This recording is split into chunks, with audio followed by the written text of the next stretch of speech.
I'd like to call this meeting of the Tabernacle Township Committee to order. Please join me in saluting the flag. Pledge allegiance to the flag of the United States of America and to the republic for which it stands, one nation, under God, indivisible, with liberty and justice for all. This meeting is called pursuant to the Open Public Meetings Law. This meeting of July the 24th, 2017 was included in the list of notices sent to the Central Record, Burlington County Times, and Courier Post, posted on the bulletin board at Town Hall, and has remained continuously posted as required notices under the statute. In addition, a copy of this notice has been available to the public and is on file in the office of the municipal clerk. We have roll call. Mr. Barton. Present. Ms. Brown. Here. Mr. Franzen. Here. Mr. Yates. Here. Mayor Lee. here. Thank you. Thank you, Michelle. At this point, we're going to open up the meeting for public comment on agenda items only. We have a pretty extensive agenda this evening. If you're interested in being heard on agenda items only, please raise your hand. You'll be limited to 3 minutes. I'll call on you and come to the center of the room and stand underneath the microphone so the audio can pick you up. At this point, we'll open up the meeting to the public.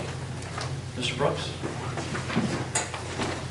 Thank you. Good evening, Mayor and Committee. I'd like to comment on Ordinance 2017-7 regarding the Department of Public Safety. First comment is, the question, is this the ordinance that was directed by committee a year or two ago when issues regarding contracts with Chemung Township? I'm not sure which ordinance you're speaking of specifically, but this is the ordinance we have in front of us. Okay. I know that the... Excuse me 1 second, sir. Are you keeping time? Yes. Okay, thanks. I know that the issue was a subject for a subcommittee, and I know many times that the mayor and deputy mayor, you commented between the formation of the committee and these meetings that your work was unfinished and the report was unfinished. There was still work to be done. So I'm surprised to see that there's an ordinance that's being introduced before the work is done. I like the assurance that the work has been done and there's resolution and common agreement as to how to move forward, and that the ordinance reflects that. I don't see how that's possible if the work hasn't been done. Regarding the substance of it, the ordinance, this wasn't published on the website, so the first I've seen of it was about when I got here 10 minutes ago. I haven't had a chance to come through it, but I will point out some things that I would ask you to take a look at. First, Excuse me, I just interrupt you for a second. When did this go up on the site? The revised went up about 10 o'clock this morning. Oh, I didn't know that. Okay, all right. Which indicated, which actually has the ordinance in it, because that was left off. That was my error, and I left that out of the packet. That was posted online. Okay. Yeah, we did look for it and didn't Yeah. see it was actually posted. Yeah, I did the It's there agenda. at 10 o'clock. 10 Okay. o'clock this morning. There you go. There's that answer. Okay. I noticed that throughout you refer specifically by proper name to the fire company and the TRS. I think that's a mistake because those particular organizations may or may not continue to be the official providers of the services that they provide. And if they do change, as fire did change recently, then you would have another ministerial task to correct what's in the ordinance. So I think you can refer to them generically, not specifically. I also note that you continue to link Division of Emergency Medical and Rescue, which is somewhat unique to Tabernacle Township within the county. Most townships don't put rescue in EMS. And again, I think if you're generic about it, you retain the flexibility to change it if you so desire.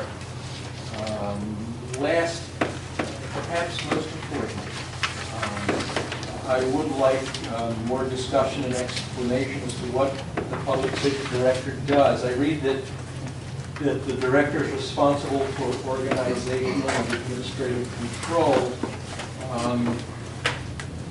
But it's not clear what that is. Again, to go back, since there's been no discussion, I don't really know what the intentions are. I can guess at them, but no purpose in that. Thank you very much. Thank you very much for your time, for your comments. Any other comments from the public at this time? Yes.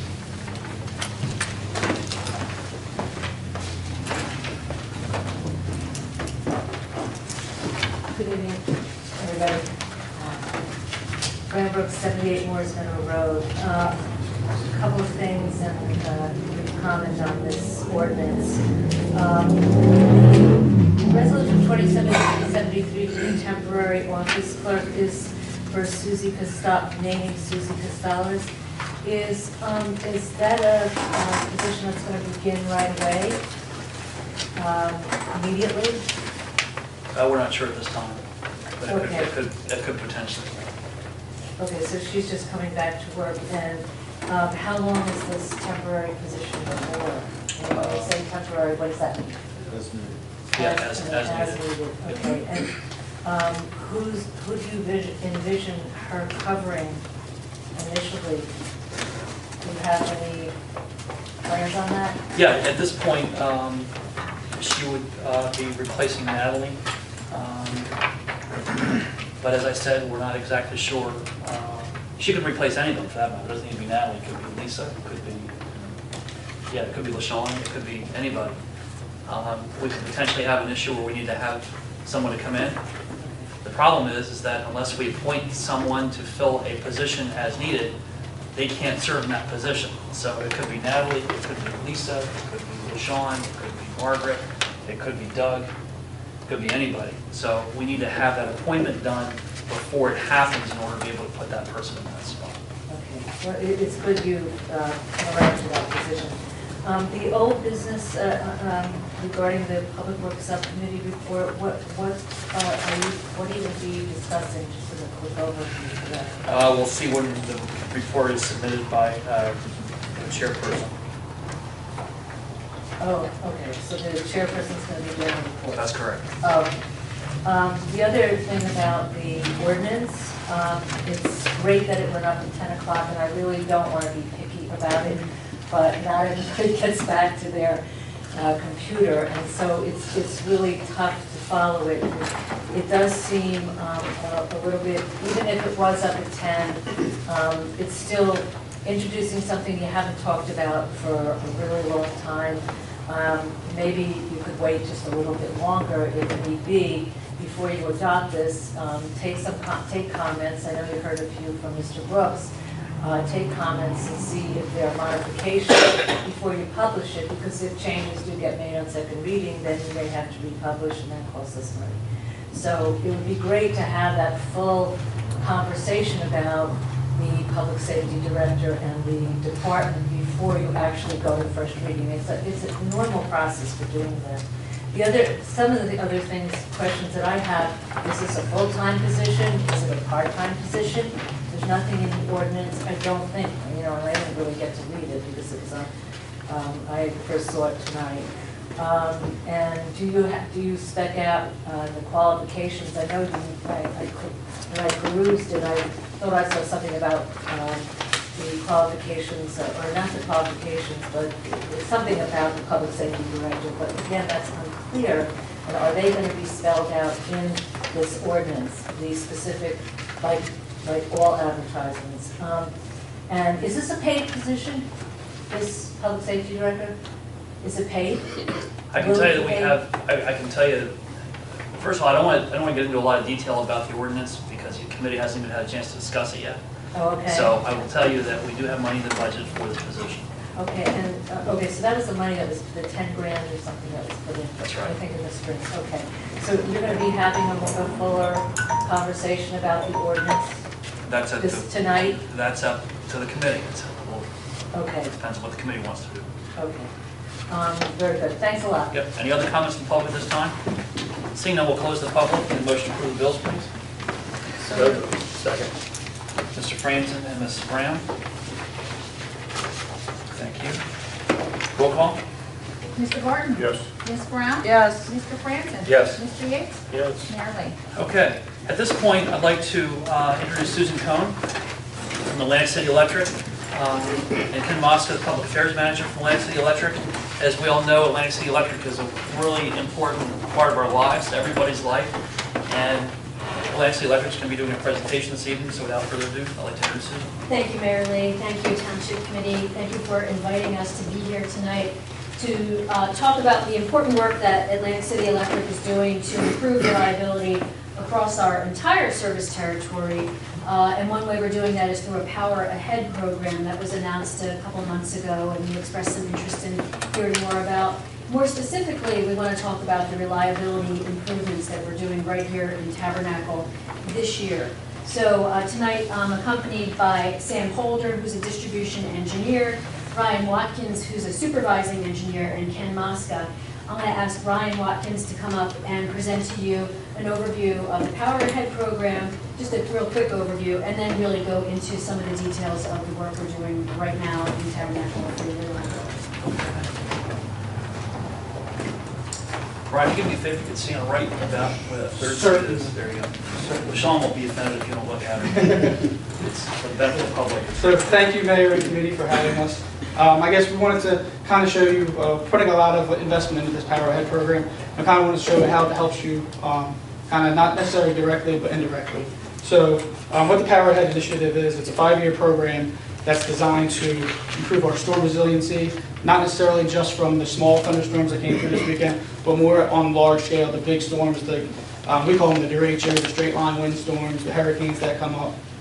So more the larger storms that can cause pretty significant outages and really affect our lives in a big way.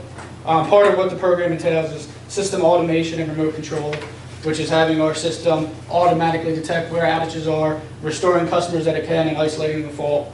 The remote control section is being able for our control center to be able to control these devices from our control center in Mays Landing. Another part of it is selective undergrounding, constructing system ties to barrier islands, and structural and electrical enhancements.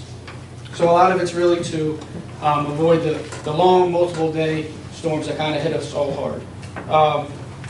I mentioned that directly, none of these initiatives are directly in Tabernacle Township, but indirectly by strengthening other sections or weaker sections, it frees up resources from when there are issues here. We have more resources available, and also when we have reliability programs where there's not money being spent in those areas, that money is now freed up to also be spent in areas like this. So since there's no real direct impacts, I kind of wanted to show you our other reliability programs that we monitor and how they directly affect Tabernacle. So there's 3 programs that we, on a continual basis, we are always looking at. The first one's priority feeders. So we look at the worst performing from a reliability statistical point of view. Every year we look at reliability feeders and put a significant investment into correcting what those outages were that caused it to make it so that it's one of our better performing feeders the following year. There's 3, Tabernacle Substation has 5 feeders. 3 of those feeders, which feed Tabernacle Township, were priority feeders last year. So that's kind of showing you there are reliability improvements we can do in the area. So other things that we monitor, multiple device operations. We can't prevent every outage. So one way that we try to prevent as much as we can is looking at devices that operate multiple times. If something operates 1, 2, 3 times, normally you can start to see a pattern, and we can stop it before it operates 4 or 5 times. So that's one way that we constantly monitor to see what devices are operating, to see where we should be spending some of this money. And the other one is customers experiencing multiple interruptions. So where you may not have a pattern, however, you do have a customer that he's had a breaker operation, he's had a fuse operated, he's behind multiple other devices, he doesn't come up on those other reports. This is for any customer that kind of is across multiple causes. We still see customers who are out by themselves 4 or 5 separate times throughout the year, so we address those customers. So just to kind of not to go into too much statistics, but of those multiple device operations, for the past 12 months, there's only been 1 device that's operated 3 times in Tabernacle, and 1 device that's operated 4 times in Tabernacle. So you kind of see, we knew we had a reliability issue before, that's why they were priority feeders. However, in the last year, we've stopped those multiple device operations. And year to date, since January, we've had 0 that have operated 3 times. So not an apples to apples comparison since it's different time periods, but it does show you that that trend kind of has stopped. Customers experiencing multiple interruptions from the last 12 months, we've had 930. In the last year to date, since January, we've had 0. So, or we have one, I'm sorry. So we've had one customer. So just to show you that our normal reliability programs, they are addressing the issues that have been in the town. So I kind of just wanted to outline. To go over the type of work that we're doing, I'm sure you guys have seen a lot of our trucks around, but a lot of what work we're doing is the same work that you're doing in the Power Ahead initiative. So I know we talked about one of the bullets was system automation and remote control. Power Ahead, that would be done throughout a 5-year span if you were one of those feeders. You're getting all of that done in year 2017. So we're going to have, it's called recloser saturation. So we're putting automatic devices every 500 to 750 customers on every single one of those feeders. And we're going to have remote control to it, so it will be seen and it will be able to be operated if need be from our control center. So the devices and the remote control, the communications to them, is being installed this year. There is some work on the other feeders and the substation that won't be completed until 2021. And the full DA, the system automatically sectionizing by itself within 5 minutes of an outage, isolating every customer, isolating the fault and backfeeding every customer again, that won't be active until 2023. But it is in progress. You're going to get a big benefit this year from just the devices being installed, and then gradually down the road, the other things will come into play. One of the other bullets on the Power Ahead initiative was structural and electrical enhancements. Things that we're doing. One of the biggest causes of outages is trees. As you know, power lines and trees just don't get along. All your feeders were actually trimmed in 2016. This year, as we're doing work, as there's some more hot spots, we are addressing them as we go along. There is still some canopy in areas. We don't trim straight up to the skies. We try to keep the trees healthy. So there is still canopy where dead limbs from canopy can still come down. But for the most part, the trimming has been completed. We also do some proactive infrared scanning. Whenever electrical devices are failing, normally they show by heating up. So we actually we drive around with an infrared camera and we're scanning the entire circuits this year to proactively find things before they fail. We've also installed a lot of additional animal protection, lightning protection, rebuilding a lot of old infrastructure, bringing them up to current standards, getting the right clearances so that animals can't get across phases and can't cause outages. Installing electronic fusing. A lot of your old historic fusing is just it's one-shot operation basically. If there's a tree on a wire, that fuse blows, it's out, and so we have an employee come, clear the tree, and restore it. These new electronic fuses, they're going to give it multiple shots. So a branch just touches it, it'll open up, the branch goes away, closes back in, the branch is gone, so it holds, and it'll keep your lights in service. So it's kind of hopefully, it'll make something a momentary outage rather than a permanent outage, waiting an hour for us to get there and restore it. We also are updating and adding a lot of automatic sectionalized equipment. Talked about that, adding with the communications. And also we're trying to improve all our first and second zones for all those feeders. So the main backbones of the system from the substations out to those reclosers, we're really trying to beef up that system, addressing any reliability concern that's in that area to prevent it from causing outages in the future. So I had a map, I guess we can't really show it, just to show you where work's being done in the area. But pretty much throughout the whole town, there's work being done. You've probably seen it right down the road, Crayons Road at the beginning of the year. We reconducted, I think, about 3/4 of a mile there with big wire, much more resilient in the storms. So I'm sure you've seen trucks around. You'll continue to see us around for the rest of the year. And then we will always recess. Some of the reliability programs we constantly assess. The priority feeders we recess at the end. So if there's anything out there that's still causing outages, we will address it in early next year, and it's a continual process. Whatever seems to be a pattern that's causing something, we'll stay on top to make sure we address. So I just wanted to show you how, even though you're not getting grid resiliency directly, there are a lot of indirect benefits, and a lot of the reliability issues that were out there are being addressed, and I don't think you'll see as many outages coming up in the near future. So if you guys have any questions. Yeah, we'll open up the committee for questions. I've got two, but we'll what are the standards for trimming around lines? And who sets those? So we typically try to center line the pole. Our cross arms are 8 foot, so they stand at about 4 foot. So we try to get 10 foot out, and we do a 4-year cycle. That 10 foot out makes it so that within that 4 years, it's normally right back to the line. So we don't try to overstretch. We try to make it where in that 4-year growth, we maintain clearance for the 4 years. Okay, so what does that mean exactly? Explain to me how you would cut a tree. Well, the actual where they cut, where they prune on the branches. I wish we had, all our foresters are certified arborists, and they can answer that question very well. However, I don't know those specific details. I don't know if you guys.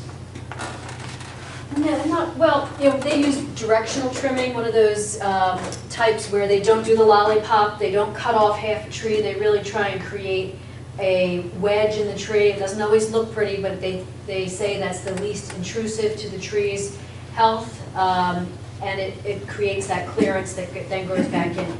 If you're interested in details, we do have, as Ryan said, certified arborists. We can invite one to a future committee meeting to really go in depth as to the science of the tree trimming and also the regulations that they follow.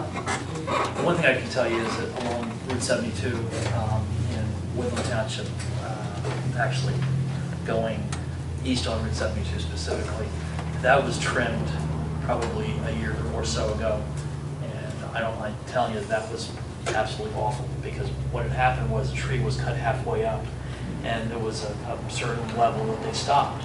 And so what you have is you have this tree that has no top on it, and there's plenty of clearance for the telephone wire. But then as you go down the line, there's all these trees that are cut right directly underneath the wire. And if you're going to go through that energy, you may as well cut the tree at the bottom. So my point is that I don't want that in Tabernacle. I'll be very honest with you. It would be great to maybe talk to an arborist and come back, either be directly with me or with the committee at some point. But the thing that I don't want to see in Tabernacle is what happened on 72. And it's specifically from 4 Mile Circle going eastbound. And I wish I brought a picture of it, and I didn't think about it, but if you take a look down Route 72, you've got probably about 30 feet from the edge of the roadway until the edge of the forest line. And the 30-foot swath that goes down underneath the telephone wires has got trees that are maybe growing halfway, where they've just been cut in half. And so you have this tree that's not going to grow a top out of it, it's going to grow sideways, which is, you're better off to take the whole tree out, in my opinion. I have a forestry plantation here in Tabernacle, and I know a thing or two about trees, and that's one of the things I noticed when that was first trimmed. It just looks awful, and I just assume not have that in Tabernacle. It would be great to hear from an arborist. I'm glad to hear about the electronic fuses. That really helps us out in this rural area, because as you know, we're in the middle of nowhere for the most part, especially in parts of our town going southeast here. So certainly appreciate the time that you took. I'm sorry we couldn't get you on the agenda for last month, but really appreciate you coming out this evening. Committeeman Barton, I think, had a question. Yeah, Ryan. In 2016, you said you had 7 operations. What kind of failures were they? And this year, congratulations for having none this year. Obviously, you did something to improve that. Yeah, so I didn't bring the specifics of what they are, but I do know trees were the #1 cause of outages, normally followed by weather and animals, squirrels typically. So all 3 of them really, if the trees aren't there, the wind doesn't blow the trees into the wire. So, and that if the trees aren't there, the squirrels aren't normally on the wire. So I know a lot of them tie to trees. So I think a lot of that was by trimming in 2016. That's kind of why we showed that the numbers improved in towards the end of 17, or towards the end of 16 into 17. And you said in 2023, you're going to have the ability to backfeed the circuits, and most of the circuits here, you're at the end of your service territory, at least on the north end of our town. So are you going to be able to back them circuits up in the So field? 2023 isn't the backfeed, it'll automatically. And so the way it's going to work is it has the intelligence behind it has 5 minutes. When there's a fault, that's 5 minutes to analyze everything and to say this is the section that has the fault, and it will automatically restore every other section that it can. So that's what will be active in 2023. Right now, we are at the end of the service territory, but we still have the ability for Tabernacle feeders to back up Tabernacle feeders. So as long as there's not a loss of the substation, you will have ties between all the other feeders. In all sections? Because I live at the end of one of your sections. I mean, there can be some radio fed areas, but for the most part, the main backbone is backed up to other feeders.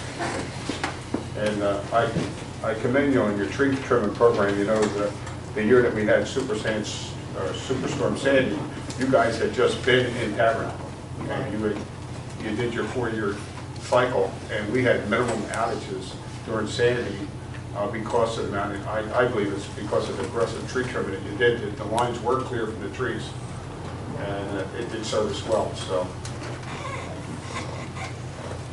that's the only question I had, and I thank you for coming out. Anybody else? Okay, Brian, thanks for coming. Thank you. Actually, you know what we can do? Let's do this. Brian, can you come back up for a second? I'm going to open up the meeting to the public just for any questions specifically for Ryan. Please limit them to a minute or so. We've got a lot on the agenda tonight, but I want to give the public an opportunity to be able to ask any questions that they have. So at this point, we'll open up the meeting to the public specifically for questions for Ryan. Seeing none, we'll close. Oh, Thanks I actually do have a quick question. Okay. Gotta get Thank you you, on this. thank you, Mayor. Hi. Thanks for coming out, this was really interesting. We hear a lot about the insecurity that's built into the utility grids, and it would be nice to know a little bit about what actions AC is taking to prevent computer hacking, to limit computer hacking so that the grid is protected.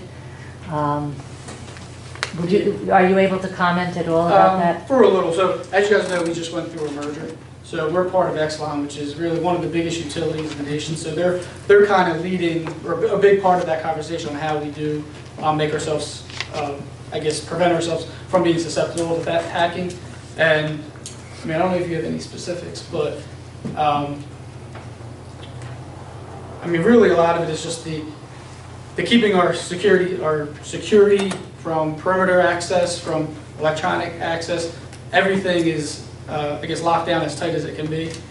Well, not as tight as it can be, but it's really, we take security every day for all the little things so that people don't have that little access in. As far as, I guess you guys all see phishing attempts through emails and things like that. So from an IT side, those things get reported right away, and they don't allow any little thing to be an entrance in. So I mean, I don't have specifics more than that, but it is a concern, and I know there's daily inter-office conversations. Whenever there's something out there in the news, they address it the next day and let us know, be aware for this or that. So I mean, there really is an emphasis on not letting any little thing into our system. Okay. The other thing is, you know, I appreciate the mayor bringing up the issue of the trimming, because who do you call if there is a question about interference with the lines and trees? Who do we contact as users of the Atlantic Electric? Yeah, so on your electric bill, there's a 1-800 number. You can call them and ask any question. They'll route you to the right person. Okay. So a lot of times it'll end up on, like Sam or my desk, and we'll give you a call and reach out and kind of discuss what we're doing, what your concerns are. Okay, great. Mayor, Thank if I may, Fran, I'll help you with that grid question. Atlantic Electric, Exelon, and all the utilities are part of an organization called PJM. It stands for Pennsylvania, New Jersey, Maryland. It's an interconnection authority. And they report to the Federal Energy Regulatory Commission, and they are responsible for the power in 13 states and the District of Columbia, which is a total of 65 million people. And they oversee that whole grid. And so the safety measures that you're talking about and the infrastructure, how that grid expands, is all under their purview, along with the planners from all the utilities that are in that grid. Okay, well, that's really good. Thank you for explaining that. It's important for us to know it. Okay, thank you very much for coming, appreciate it. Unless you guys want to stay for the next 10 resolutions, you guys, I would suggest you try out the festival, there's food. Susan, I know you're dying to go on that zipper thing. Right. At this point, we ask for a motion for the approval of minutes of the June 26th meeting, regular and executive. Thank you. Motion, please. Thank you, Mrs. Brown. Mr. Davis, questions or comments? Roll call. Mrs. Clark? Yes. Ms. Brown? Yes. Mr. Francis? Abstain. Mr. Yates? I'm sorry. Yes.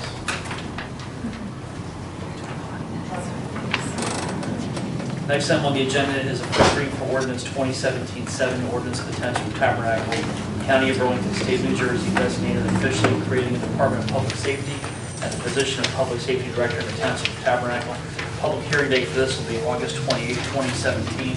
That will be at 7:30 PM. Need a motion, please? Thank you, Mr. Yates, second. Second. Thank you, Mr. Barton. Any questions, comments, or discussion on this evening? I think there's a lot of discussion that needs to be held on this. Okay. We can have some now if you like. Yeah, so I think there needs to be some fine tuning to this. We have a public hearing coming up on it, but if you want to, Well, we can put some if- stuff together now, that's fine too. yeah, but if we do it at the public hearing, we may possibly have to re-advertise and start all over again. Yep. So I think any kind of concern should be voiced now, so they can in fact be implemented into whatever actually does end up being what we pass.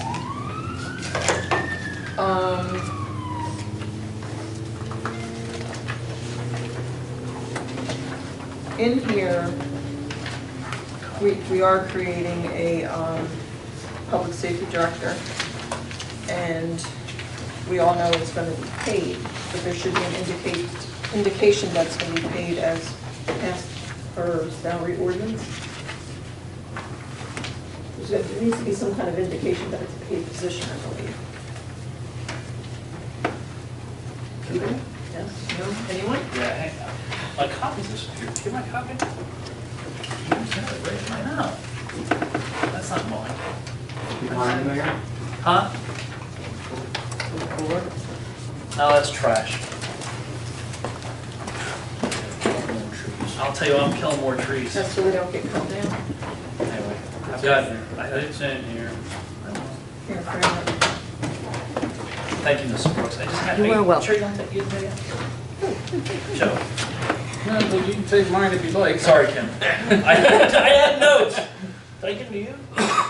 No. All right. Sorry, Kim. I apologize. So then now I have You had a very articulate delivery, and I. Sorry, Kim. It's not there. I know. way to take the weight out of my I'm comments. sorry. No, not at all. I appreciate your comments. They were very articulate. I just wish I knew what to do to make them comment. Okay. Go ahead. I'll take notes somewhere else. Does anyone have an extra copy? I've got it. Right. Fran brought it up to me. I'm good. But where's your copy with your notes? I don't know. I'll find it someday. Thank you, Mr. Kramer. Here, it's right there. Thanks, Joe. Sorry, everybody. Thank you, Mrs. Brooks, for bringing this up. Guys, you're not looking good. Come on. It's been a long day. Okay, Mrs. Brown, sorry, you. Investigation to find it. Yes. Yeah. Office of Public Safety wants an investigation. All right. Moving on. First page, second page. I'm just indicating that there should be some kind of mention that it's a paid position. And should that reference the salary guide, or should it be an actual number? Investing all the powers that be down that direction. The salary ordinance would normally specify whether it's a So it paid should indicate position per, per the salary ordinance. so there should be some kind of indication somewhere. It's noted that it is a paid position. Okay, yeah, we could do that. And then I had a question, section 3, fifth paragraph. Can I answer a question? It says the head of the Department of Public Safety shall be the public safety director who shall be appointed by the township committee and serve at the pleasure. So it should have come underneath that paragraph. Yeah, because I think it's pleasure, it's appointment, but I think you need to indicate somewhere in this document That's a paid position. that it's a paid position. That's what I believe. That way it's very clear and concise that it is paid, and if it's going to be designated, so you don't have to go back and visit it all the time, but the salary guide, it should indicate that salary is going to be per the salary guide. The salary guide, you change it and it would be there, as opposed to every time you want to change whatever they're getting paid, you have to come back and revisit. Yeah, I can make that reference. So you just want to have a reference that it's a paid. That it's a paid position, although we may understand it's a paid position. Not everybody will. And then, section 3, fifth paragraph down. Can you give me some explanation of this? Right now, currently, to the best of my knowledge, the squad is the person that does the billing. What does this statement indicate and how does all that change?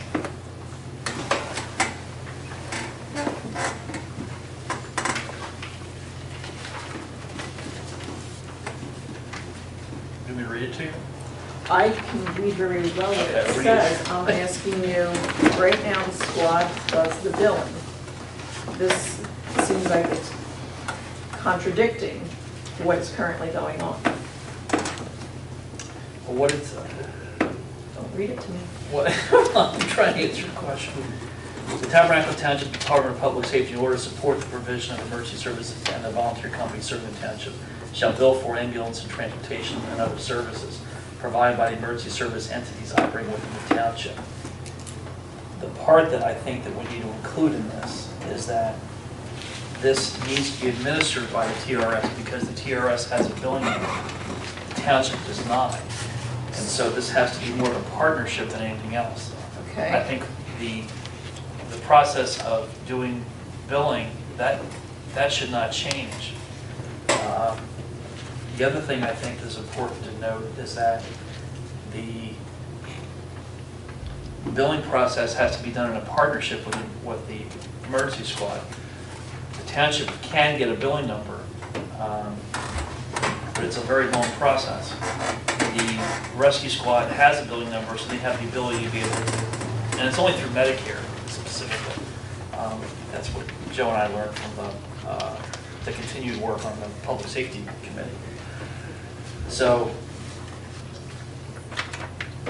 one of the notes I had here, and I was going to indicate this during my period, but this has to fall under the TRS because we don't have a billing number. So it has to be done in a partnership. Essentially, the TRS has created a funding source for the organization. I don't see where we ought to fool with that. I think that needs to continue to fund emergency services across the board. We have line items in the budget for the fire company. We have the billing that partially funds the TRS. They get a lot of money from other resources other than just the billing. I mean, obviously, we give them a building, we pay for insurance, we pay for a truck and whatnot. So my point is that I think this essentially brings a funding source underneath the township umbrella where it's administrated through a partnership with TRS. But my point was, and the notes I have, is that this has got to happen in conjunction with TRS unless we go through the process as a municipality to go out and get a separate building, which is what Joe and I discovered during the public safety work. Can we change the language in that so it doesn't say TRS? Because what says that TRS will always be our provider. That's true. Which goes back to another note I had, which actually was something that came up during public comment this evening. At the beginning was that under Division of Fire and item number 3, the Division of Fire shall be headed by a contracted fire service provider, and the Division of Emergency Services shall be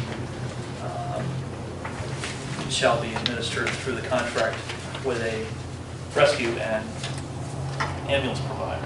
So instead of naming the organizations in this document, my thought was, my personal thought, anyways, I wrote notes here, was that the Division of Fire would be contracted, as it is now. We have a contract with the Tabernacle Fire Company, and the Tabernacle Rescue Squad will be contacted. So in reference to this document, it also says the Division of Fire should be headed by the contracted fire service provider, and the Division of Emergency Services shall be contracted, or shall be contracted as well.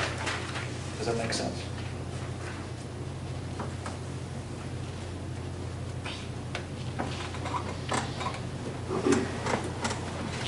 So you want to eliminate reference to the specific companies and indicate generally throughout. Correct. The township will contract with those types of public service entities, whoever they may be. Yeah, because, I mean, Stuart did bring up a very good point. I mean, let's say something does change, I mean, do we want to always have to keep revisiting the ordinance and changing the ordinance all the time. So if we change the verbiage, You want to, like I said, you can change that so that should there be some change in the entities providing service, the ordinance would not have to change, the contract would change. That change can be made. So maybe this ought to be reworded in the paragraph regarding building for ambulance and transportation. Perhaps that ought to be worded differently also to allow for the same thing as Joe had referenced. So that again, so that the ordinance would be flexible to allow that billing to be conducted on behalf of the township by whomever may be the contracted emergency service provider. Is that what you're after? So let me get this straight. Just so I'm clear. You want the volunteers to bill and then turn the money over from the billing to the township. Is that what you're saying? To be used for what they're using for now. What they're using it for, or for other? The way it sounded before is you wanted it to go across the board to all emergency services. It could be. It's not, you need to be clear and concise exactly what you're going to do with money.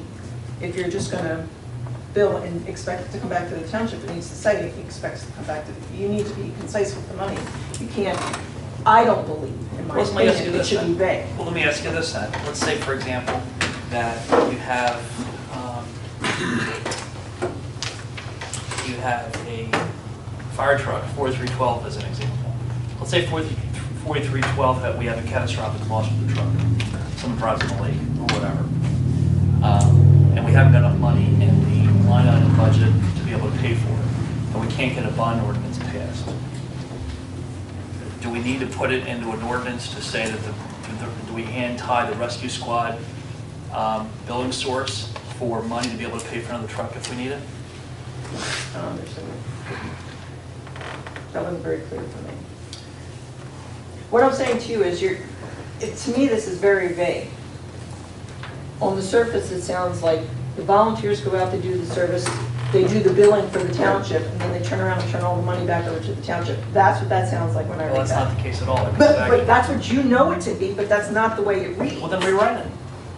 I'm just Rewrite it saying. the way you want it rewritten. That's why we're doing this. Well, that's what I'm saying. I don't think we should introduce this because I think it needs work. So rewrite it.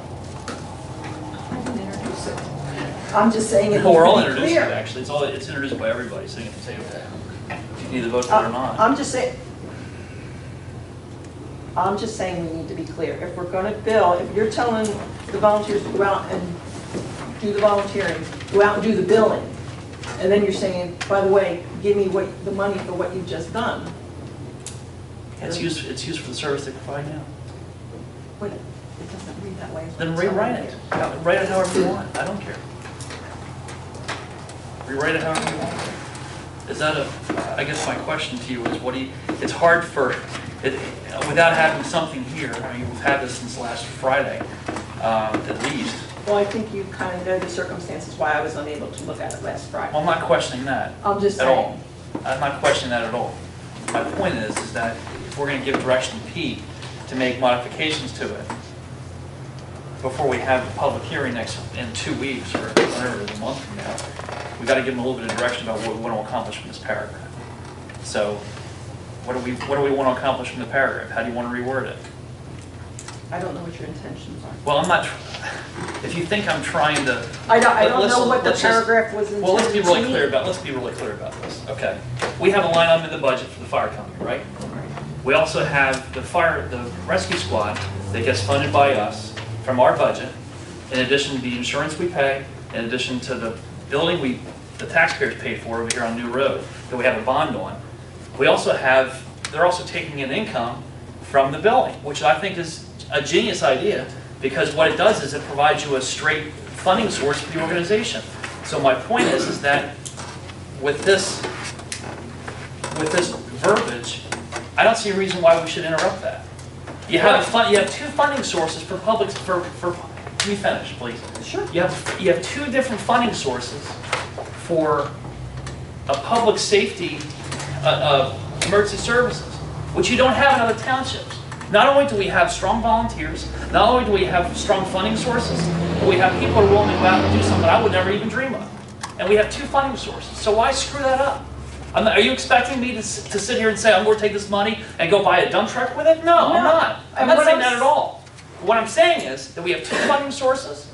We have a funding source for the rescue squad that they were genius enough to put together, and we have a funding source for the fire company because we took over the fire district. My point is, you have 2 funding sources. You need to utilize those resources and provide emergency services for the fire company and for the rescue squad. That's what I want to accomplish. I don't care how we word it, but that's what we need to accomplish. And we are in an absolutely phenomenal position to be able to have these resources and have the people behind us that are protecting us and coming to the house at 2 o'clock in the morning. So my point is that we need to have a structure for them to be able to make it very, very simple for them to get equipment when they need it. I'm not looking to go out and buy a dump truck with funding from the fire company or from the rescue squad building. So let's be very clear about that. What I'm trying to do is have this consolidated so it's very easy, so we don't have to sit here and have discussion after discussion, as we have for the last 6 to 10 years, about what's happening with emergency services. Because those decisions need to be made by somebody else, not by the 5 of us. Are you finished yelling at me now? I'm not yelling at you, Kim. I'm just irritated that we can't decide about what to do about emergency services. This has been an ongoing problem with this committee for the last 6 years. Since I got on here, we've talked about emergency services. It's time to pull the trigger and to put a structure in place that's going to be beneficial to the taxpayers of Tabernacle, because they're the ones that are funding this. Okay. So write it however you want. I don't care. Can I interrupt? I'm not yelling at you. I'm frustrated because we continuously have to shoot ourselves in the foot and be short on this, and as opposed to getting the work done. We should have done this back when we took over the fire district.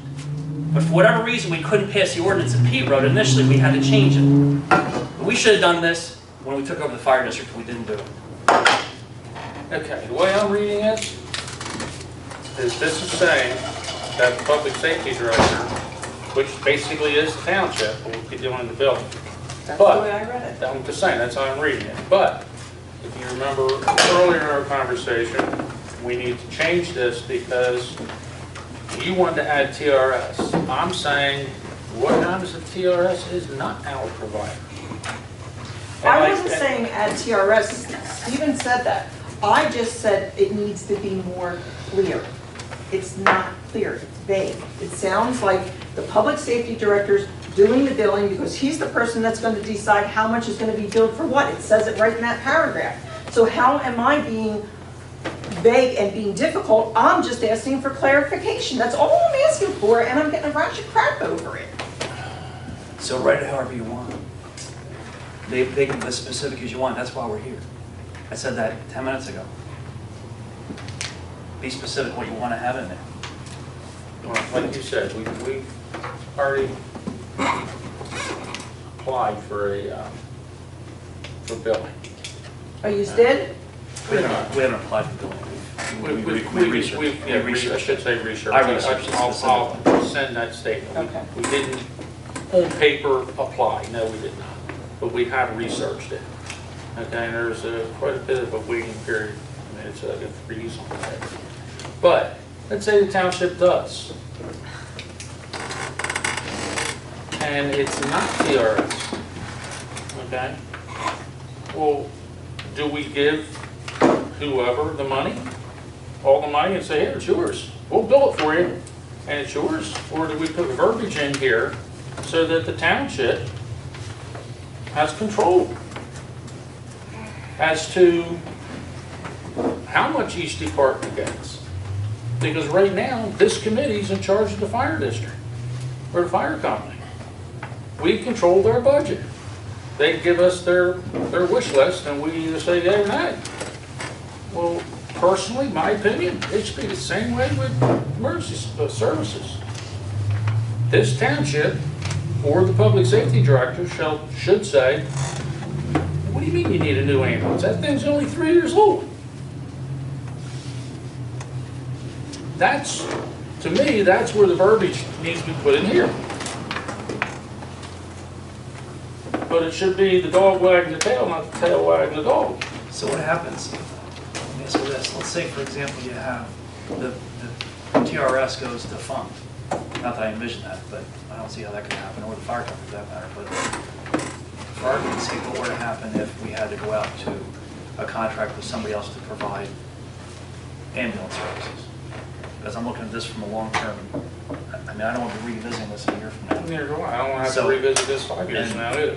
So my question is, how do you word it so where if you have to go out to a contract with somebody else, that they don't come in and do the balanced billing or the billing program, and the township doesn't have any control over it?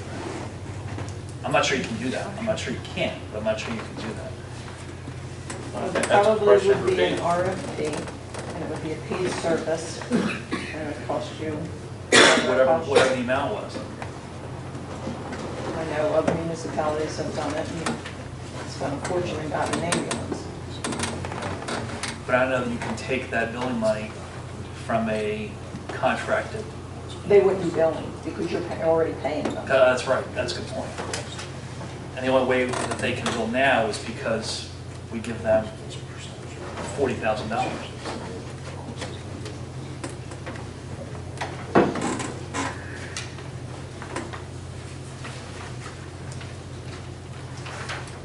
Joe, any thoughts down there? Well, Mayor, that fifth paragraph that Kim's talking about, I believe should be under section 1, not under section 3. Because it's part of, you're making it part of the duties of the public safety director. And I believe there are times that you also can bill for emergencies, rescues, or fires. Right, so it's not just billing for, I mean, predominantly they bill for ambulance service, but there are other services that could also be billed for that pertain to rescue and fire. And I don't know if they've ever done that, but that's why I believe it doesn't belong under emergency services or fire, but as a general duty. I do agree with your philosophy. I mean, the history is we have a squad that does the billing, and they've been taking that billing money, which in almost every other township in New Jersey is taxpayer money that comes to the township for the good of emergency services across the board, which is what is, I believe you're trying to do here. But they have taken some of that money and they've bought equipment and titled it to themselves, not the township. And you know, to me, that puts us at great risk in the future when the day comes that they own all the equipment. As far as the public safety director, I wasn't on the committee when we built the building, but when we dedicated the building. And I heard emphatically that the building was built in the fashion that it was, with a bay to have a fire truck in it. And I'm going in my 5th year on the committee, and there's still not a fire truck in that building. And, you know, public safety director, which this ordinance would create, would have supervision over fire, rescue, ambulance, and emergency management. Other than if there was a major catastrophe, then the emergency manager calls the shots. And as it's written, this person would be appointed and report to the township committee and could take direction from the township committee as to where we want to go in the emergency services. I had that as one of my notes down too, in terms of, Yeah, and then just a couple there's of 2 items. things I think that really are beneficial from the billing program that described it. When they started the billing program, they began to do the reimbursement program. And actually, one of the things that Joe and I learned in our continued work in the public safety committee is that actually falls under a fire company ability. The squad kind of slides underneath that, sort of, but in any event, I don't see a reason why we couldn't have, for example, the members of the fire company eligible for the same kind of reimbursement program that we have with the rescue squad, and do billing for fire rescues or whatever the criteria is. But that's not something that I think falls within the township committee to decide. I think that falls from within the public safety coordinator or public safety director.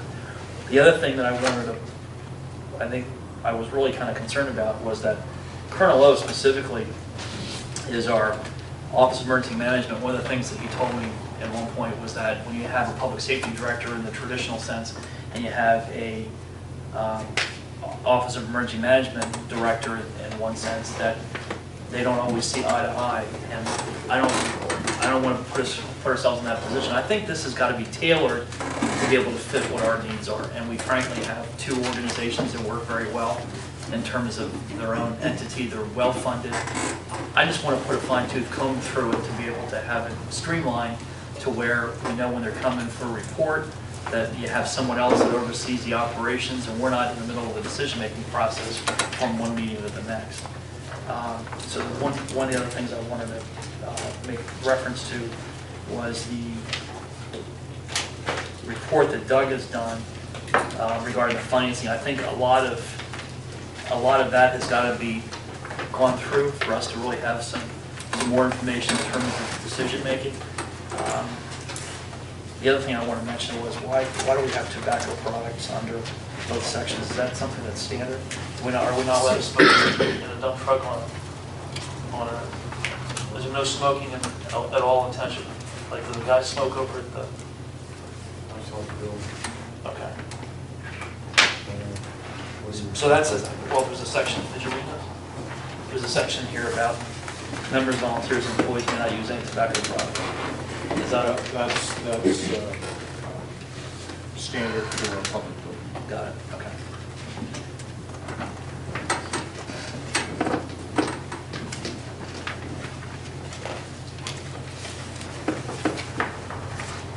Pete, any of the changes that we're talking about, if we had these conversations a month from now, do you anticipate us having to reintroduce? Well, Kim had suggested that we modify the ordinance to reflect that it would be a paid position and paid as modified from time to time per the salary ordinance. That would not be a significant change, but that would require re-advertisement.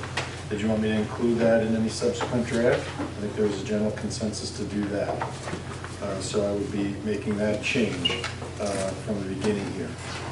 Then there was a discussion about making a general reference to the fire department and the emergency services provider so that there would be no necessity to modify the ordinance should those providers change in the future. There seemed to be no debate about that. So, that would not also be a substantial change. I don't think that would require re-advertisement, but it appears that that change is, I've been directed to do that. So those two changes I'll make and incorporate. Actually, I don't think you're going to have to make that change, Pete, because underneath the section 2, division of fire, we have fire protection service shall continue to be provided by the Tabernacle Fire Company number 1 and or any future company as determined and is designated by the Tabernacle Township. And so I know that that's in there. Right, and that's also underneath the section 3, do the same thing for the rescue squad. So that covers it. So I thought that that was covered. I was going to bring that up, but you beat me to it. And I could have made a change to make it a reference in general, but if you're comfortable with that, that's how I originally handled that. So those changes seem to be, consensus opinion on that. Then we get to the issue of the billing. The way this is currently written would be, as Mr. Barton says, to change the current model, to require the division to bill for those services provided through a township department, as opposed through a independently contracted service. Here you would have a township department that would be populated, much like Medford Lakes, by the volunteer organizations, with the township doing the billing, the administration, and coordination of the provision of those services, the assets that they control, and the budgets that they may have. So that is a substantial change, because heretofore, as has also been discussed, the rescue squad has been afforded the ability to do that billing. After all, they developed the ability to do that. They pursued that on their own. They generate and began to generate that revenue stream based on their own efforts in that regard. Mr. Barton, though, also points out that many other municipalities capture that income and then distribute it over the broader purpose of emergency services, not limited to emergency medical services. I believe that's also the case in Medford and maybe Medford Lakes, and if they're operating independently or under a shared service agreement, I'm not sure anymore. So that's a big change, and I would think that if you were going to change that, that it would require re-advertisement, that the public would be interested in understanding how that emergency services are going to be funded, and in all frankness, it's a hot topic for those that are involved. And of course, anybody who was to subsequently learn that a change was made on that would feel like, they missed an opportunity to comment. That would be something that they would have ordinarily provided some comment on. And that's the standard on whether or not a change is substantial and necessitating a re-advertisement. So as it's currently written, it would allow the township department, the new department, to bill. The township department could administrate that billing in any way that they saw fit. They could contract with the emergency service provider to do that billing with the understanding that the funds are going to be remitted to the township. They could contract with a third-party entity to do that billing. There are third-party entities that would then turn over, absent some processing fee, those funds to the township. Or the emergency squad could be permitted to continue to bill and enjoy the benefit of those funds as a private entity. The way I've written it here on this per direction on this copy is that it would change that dramatically, that the township would take that over. Whether they used a surrogate to do the billing or not, the principal issue here is they would be the recipient, ultimate recipient of the funds, and then would ultimately decide how to expend those funds. So if you were to change that, I would say that that's a significant change that would require re-advertisement. I think that covers the changes that we discussed. I didn't get an opportunity yet to comment, and I had, if I may now, Mr. Mayor. You've had every opportunity to comment. I have 2, possibly 3 or 4 areas I want to discuss also. One is under the public safety director's qualifications. I think when it says in the beginning there, the part 1, the second, third paragraph, that'll be qualified by training and experience for the duties. I honestly don't know what that means. What kind of training? What about training? Well, if you go to section 1, and on the second page, it's 1, I guess it's the second paragraph, it's the second or third paragraph, depending how you count it. The third line down, well, it starts the second line down. Prior to his appointment, the public safety director shall be qualified by training and experience for the duties of his or her office. I mean, what does that mean? What would you like in there specific? Well, it's not what I would like. I would like the committee to decide, or someone to tell us, well, what is the experience and training that someone who's going to be a public safety director has to have? Is it a year of doing such and such? Is it a college degree? Is it 2 years of something? Is it 3 years of this? In my working career, I was involved in an exceptionally long period of time with job specifications, and I don't think I ever saw one that was like just totally generic like this. And I don't personally know what the training should be or the experience should be, but I know that just by saying qualified by training or experience, that we're not really, that's nothing, So I think that needs some work on it by someone who can tell us what this job should have. The other comment I had is background checks. I didn't have the time to study this extremely thoroughly, but I believe I only saw background checks in here for people who were going to work in the Office of Emergency Management, which would be the CERT team and so forth. And I wonder why we only are asking for mandatory background checks in that arena. I mean, it may be because the fire company and the squad already do background checks, but if that's the case, perhaps that should be mentioned in here somewhere. But if we have 3 equal divisions of fire, emergency services, and emergency management, it seems to me that the volunteers participating in each of those 3 in the area of a background check should be treated equally. So, that's my comment there. I don't know that that's a good question you asked, actually. Thinking out loud. So you essentially want to do background checks for all of the... Well, it's up to the group. I mean, I don't know what the norm in this area is. I mean, do we normally do background checks in fire companies and in squads? If we do, you know, it should be spelled out here. Well, we've got Chief Smith here, we can answer that question. Chief? Yes, both us and the squad do background check. Okay. When I read it, I took it as you put it in there because OEM is actually a part of you and the squad's not, and we're not, we're just contracted. So that's what, the way I read it, that's what I assumed it was for because OEM falls directly under the committee. Yeah, I don't think, at least my thought is that you don't want to micromanage, from the township committee's perspective, you don't want to micromanage the personnel in the two organizations too much because they're volunteers, and that's what the chiefs are for, and that's what the president's for, and the officers. They're the ones that are doing a lot of that administration piece of it. I'm not Again, my only one is it kind of jumps out at you when you see it from one you go to the other. Right. So maybe some kind of a statement that reconciles the three. and something more specific that outlines this is what the responsibility is of the chief, and it kind of says that actually. The piece that So I could just modify it to make it clear that the OEM, which is an in-house department populated by in-house volunteers, would be, the language would stay the same in that either they would be required under this ordinance or pursuant to their contract, the emergency service provider and the fire company to conduct background checks as well, and just make that clear in a cross-the-board sense. So I could make that change. And the third thing that I wanted to ask about, and something Stuart Brooks mentioned too, you know, is there a subcommittee report that has been put together that we haven't seen yet, or I missed it somewhere along the line that we will be able to see on this topic? we received it quite a while ago, actually. We did it a year and a half ago, 2 years ago. Okay, so there's nothing current that's going to be done? Not anything new, no.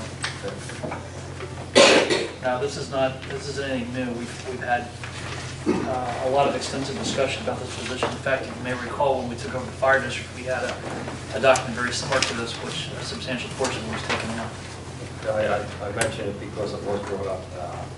I thought maybe I missed something. I will point out that one of the things that in discussions with Colonel Lowe, there were some specific things that he had recommended in terms of the public safety position, that it needed to be a township resident, that the individual could have no ties at all to either company, whether it be the fire company or the rescue squad.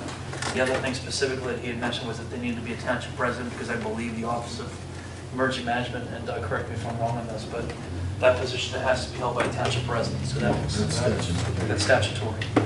3 or 4 years?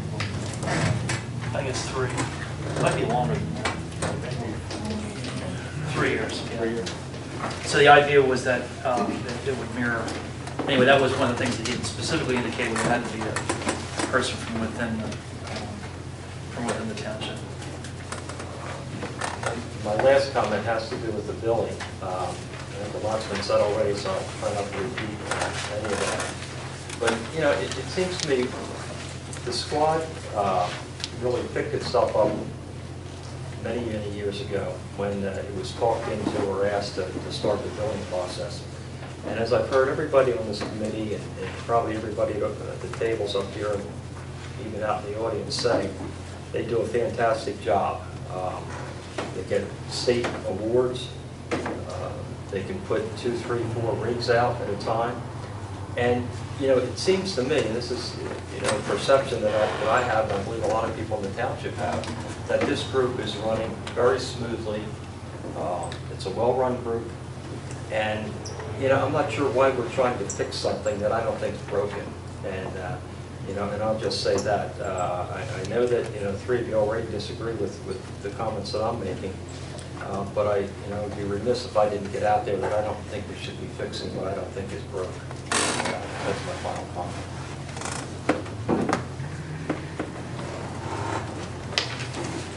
I have a question for you, Mr. Franzen. You said you want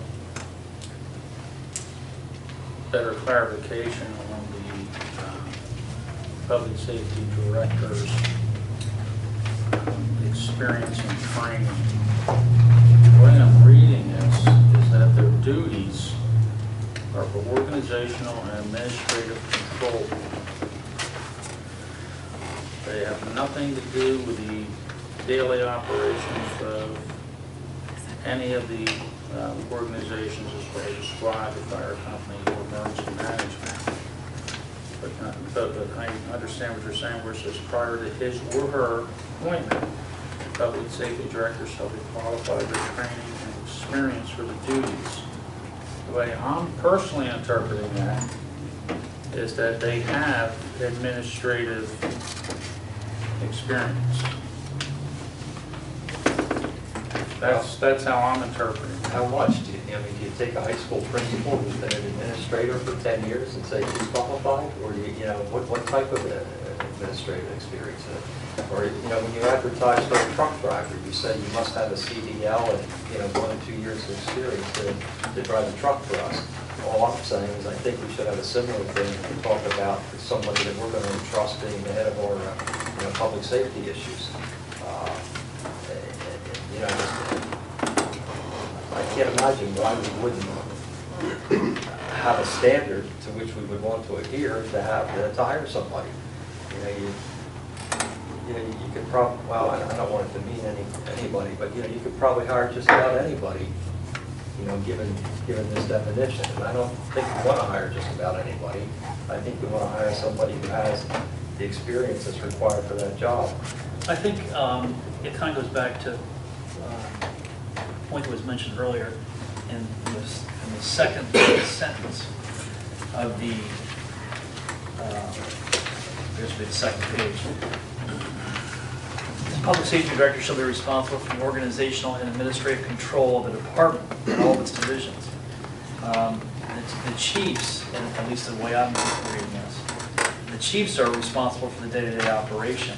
Prior to his or her public safety director, prior to his or her appointment, the public safety director shall be qualified by training and experience for the duties of his or her office.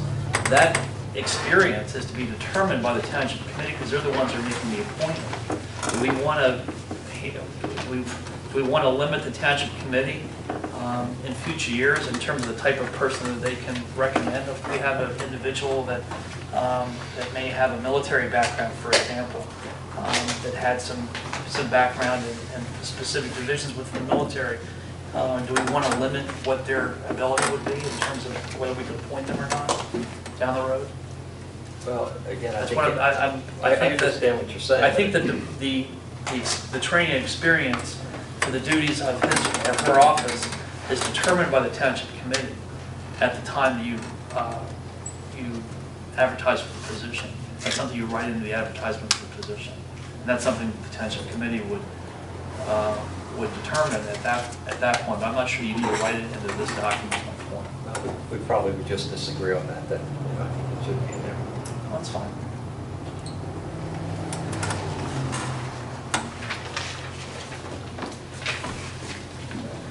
So what you're telling me is you'd rather have the specific requirements in this document as opposed to giving the township committee the ability to be able to determine whether or not they're qualified?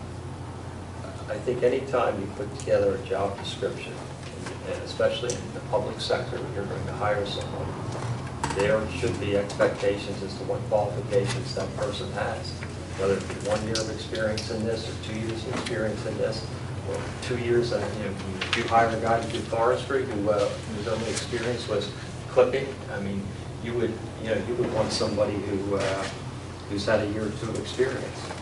And I think it's easy enough to figure this out if somebody could talk to perhaps a Colonel Lowe or some other township and say, hey, or even look at existing job descriptions in other townships that have this title and see what they're requiring. So you want to write that into this document? I think it's a part of the job description, yeah. Okay. Get all these notes. Okay.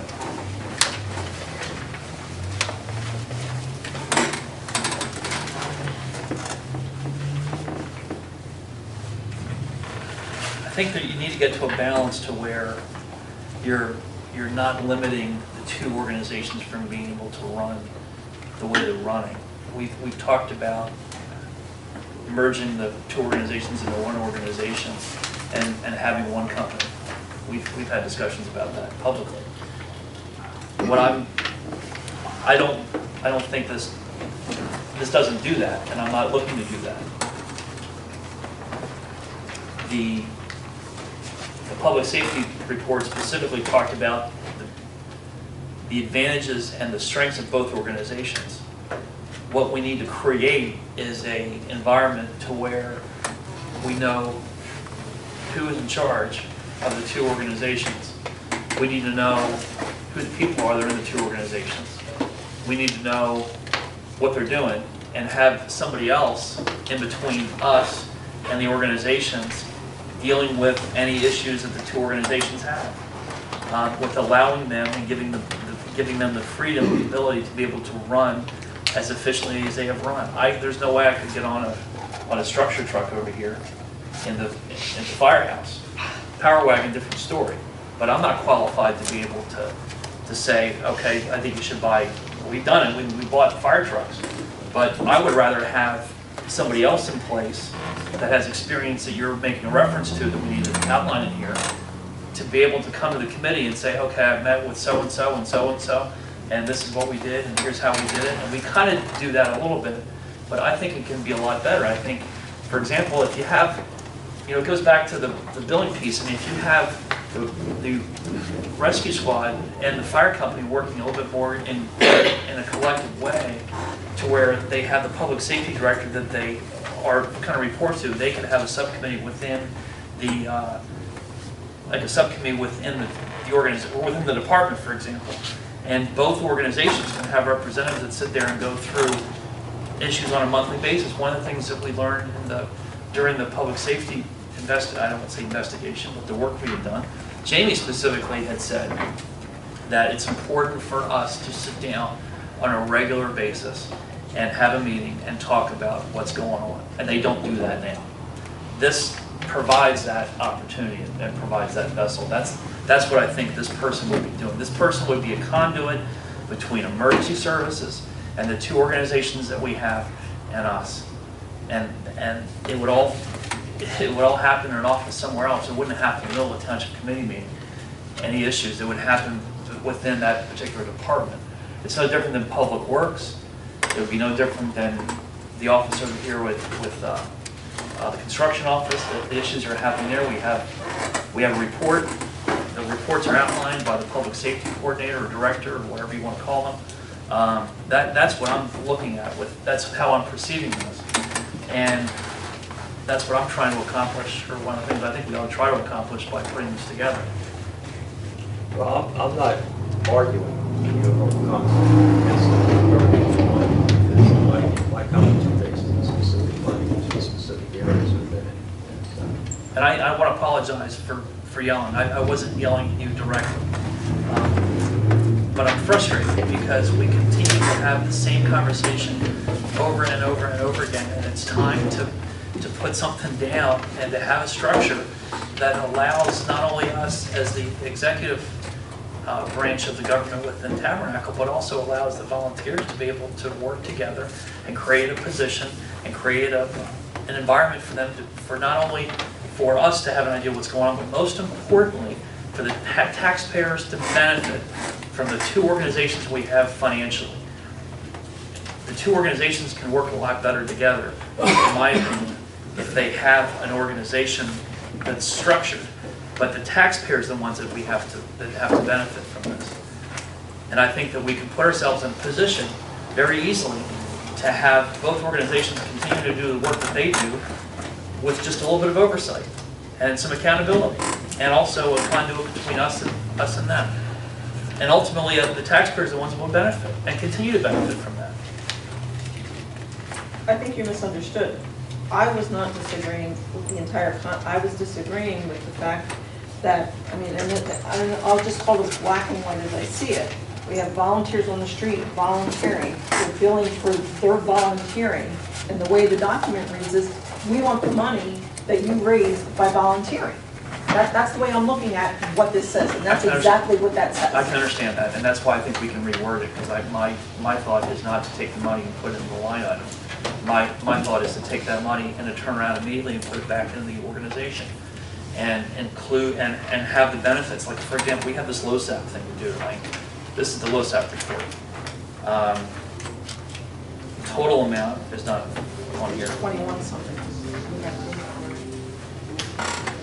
Anyhow, this is something that the public safety coordinator, director can look at. Can we, as Joe had mentioned, can we put ourselves in a position to be able to incorporate, maybe do away with LoSAP? One of the things that the fire companies told us is they don't like LoSAP. It's an antiquated system, not everybody participates, but I can guarantee that everybody participates in the program the squad has. Why can't we put ourselves in a position where the fire company can benefit? We have two groups of individuals that are very gifted in what they do. We have to continue to support them, and if there's a way to be able to do that with this program that Jamie put together with the reimbursement, include the fire members in a way that they're continuing to do that, I think it's really beneficial. So it sounds like we've got to get, the one piece that I think we need to work on is this billing language and changing that. Do we want to introduce this tonight and then take it for a ride, or do we want to work on it, or do we want to work on this over the next 2 weeks and collectively decide how we're going to reword this? Any thoughts? I don't think we should introduce, we should go forward. I think that needs to be left on. I think we made a lot of progress in putting this document together. Absolutely. I think we got a lot of And notes. I think, believe it or not, you have 5 people that actually agree, they just can't agree on one paragraph, is what it really boils down But I to. think we can rework the paragraph to where it's agreeable to everybody, in my opinion. I mean, you understand where I'm coming from. I do. I mean, it'd be no different no matter what the organization was, even if it was TAA, whether you the volunteer, we're gonna charge for it, now we want your money. I mean, you just can't do it. My frustration is not directed at you as an individual, it's directed at the fact that we've been talking about this for a long time. And again, collectively, we agree on everything, more or less, with a little tweaking, except for one paragraph. Okay, so how do we want from here? Do we want We need to to work, reword that paragraph. do you want to work together on that? Sure, Me and you? sure, And rewrite it? absolutely. Mayor, I think it's wise to understand that the money is not theirs, the money belongs to the taxpayers.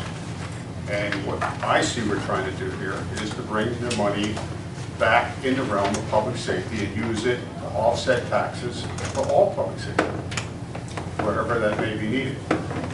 With all due respect, Mr. Barton, prior to when you came on committee, the squad sat down with the committee and came to us. As a matter of fact, it goes even further back than that when they were still over around the corner in the old building. And we went and toured it. The building was in dilapidated shape, and we said, you need a better building. It's And our community center. It's our community center. And I said, doesn't matter, it's still being used. But we said, you're leaving money, and at the time, they would stand at the 4-way stop and collect. And I'm sure a lot of people remember that. They would stand out there with their hats and everything else to collect the money, and I said, that's ridiculous. No volunteer that provides emergency services, whether it's the fire company or the squad, should be risking their life standing at this 4-way stop when there's crazy people go through and don't even stop on their way to someplace important to try to collect money to fund their organization. And we told them at the time, you're leaving money on the table, the insurance companies are providing reimbursement for insurance. You should start billing. And that's when it started. It came before this committee that I believe 4 of us that are here now, we're still on the committee, and asked, do you want us to bill? Or do you want to take over the responsibility of billing? We said we don't want it because it was an unknown. We didn't know it could have cost us $60,000 to have someone implement it, plus the medical benefits and pension contribution. And we could be in the hole for what we're trying to produce. I wasn't part of that discussion. No one. I was not part of that Okay, discussion. I'm sorry that we weren't there. That's I okay. apologize. That's okay. However, the other 3 of us that were said we didn't want the responsibility because it was such an unknown. Now that it's doing well, because they have the volunteers and the volunteers are responding on their time, all of a sudden it's a good idea to take the money away. And it's just not right. It's not right to have volunteers volunteering to take the money away. And I don't care what organization, what, it doesn't matter. Volunteers for us to benefit, they're providing the service. It'd be no different if we paid Virtue at $250,000 to come in and provide an ambulance. We're paying for it, and we're getting one ambulance. And people that may show up and are not going to hit 3 ambulance calls. Well, we won't know what the cost for a third-party supplier is until we put an RFP out to see what that is. I understand. I can go by what a local municipality has done. And I understand the history, Kim, and I appreciate that. But you have to look at the behavior that has taken place with the squad since they received the funds. They have a reimbursement program that is questionable. Is it really a reimbursement program or is it a paid program? They're buying equipment and putting in their name there. It's not in township's name anymore. And so their behavior has changed my thinking on how we proceed.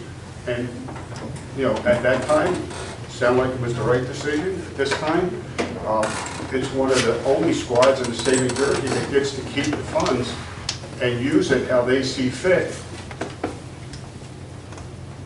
In every other town that I know of, it's taxpayer funds that comes to the town, and the town uses it for emergency services. Doug gave us a report here. And last year, the bond payment on that building was $117,000. But you're not Which is comparing good. They got a apples to beautiful apples. building, but they couldn't do what they do without that building. And they make no contribution back towards the cost of the building. Yeah, they do pay for certain things. I guess we'll just have to. I don't, well, I guess we do, because, I mean, the only way to have this conversation is to start pitting organization against organization, and that's not right. Because fire company was all funded by the community. So how can you hold, no, I understand that, but they're in a building that was paid for taxpayer dollars too. But that's what I'm saying. I don't understand the rationale when you have 2 buildings that on both ends were paid for by the community, but you're complaining about one. No, I'm not complaining, I'm saying. Well, yeah, you are. No, I'm not complaining, I'm saying that their behavior and what they're doing with the building money and what they're using it for, I don't think is in the best interest of Tabernacle Township. And the other thing is too, when you enter into a contract, you can say, if you ever fold up or leave, you need to leave us the rescue truck and 2 ambulances. You can write that into a contract, and that can be agreed upon. To Joe's point, though, the Tabernacle Rescue Squad's an independent, nonprofit, private organization. Fire company is a service we're mandated to provide by law. We have to do that. Okay. And it's a line item in the budget. It's part of the township. I understand. They're quasi-employees, really. The emergency squad is a private organization that is. I mean, I understand your point. I understand Joe's point. I guess my point of reference is that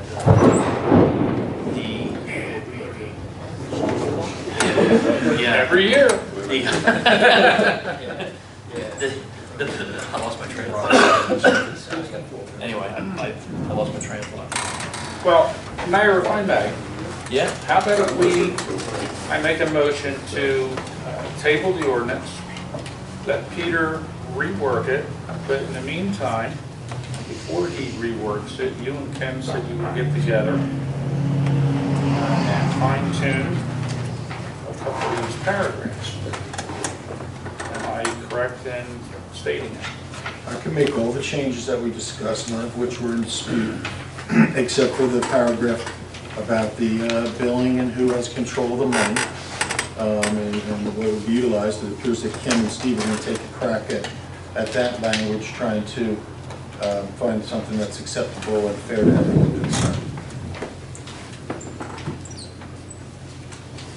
Mayor, rather than wait for the public portion, we have a whole audience here that we could benefit from, unless you want to wait till the public portion to see what their thoughts are on what we've been discussing.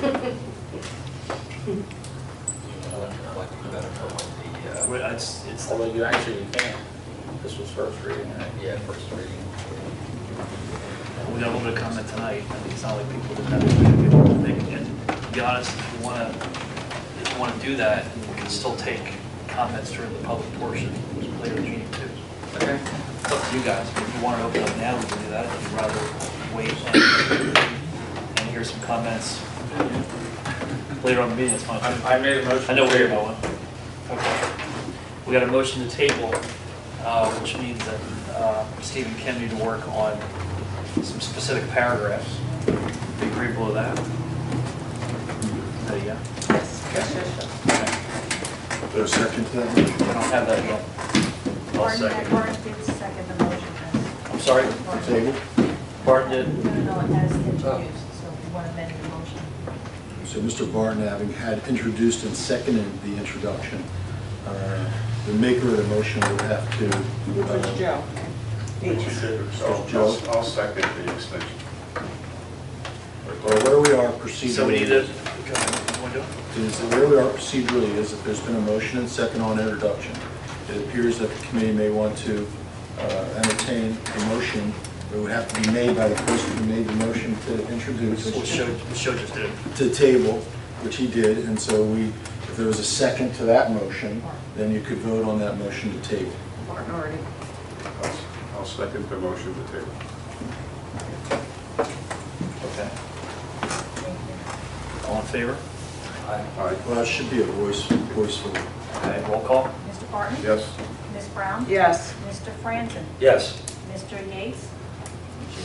I think he's a yes vote. You made the motion. You had to, So he stepped out of the room. yep. So we can have him record as a yes, and I'm a yes as well.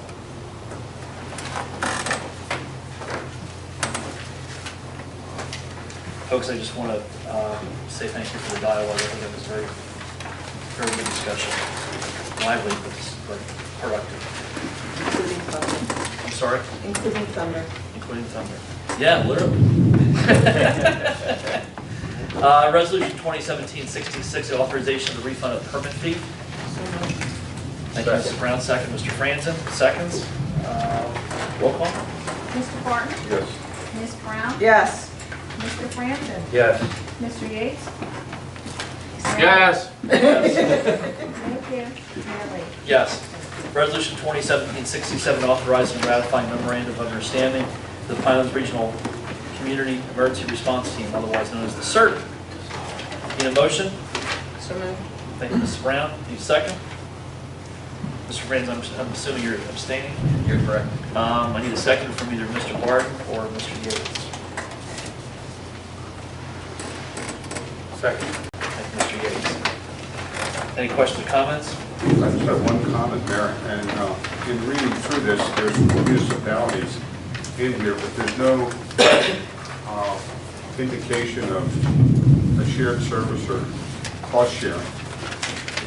How is the cost, is it shared across all 4 townships? To my knowledge, it is.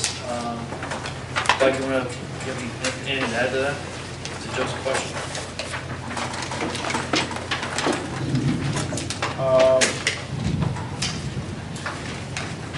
The cost share depends on the event that they're assigned to.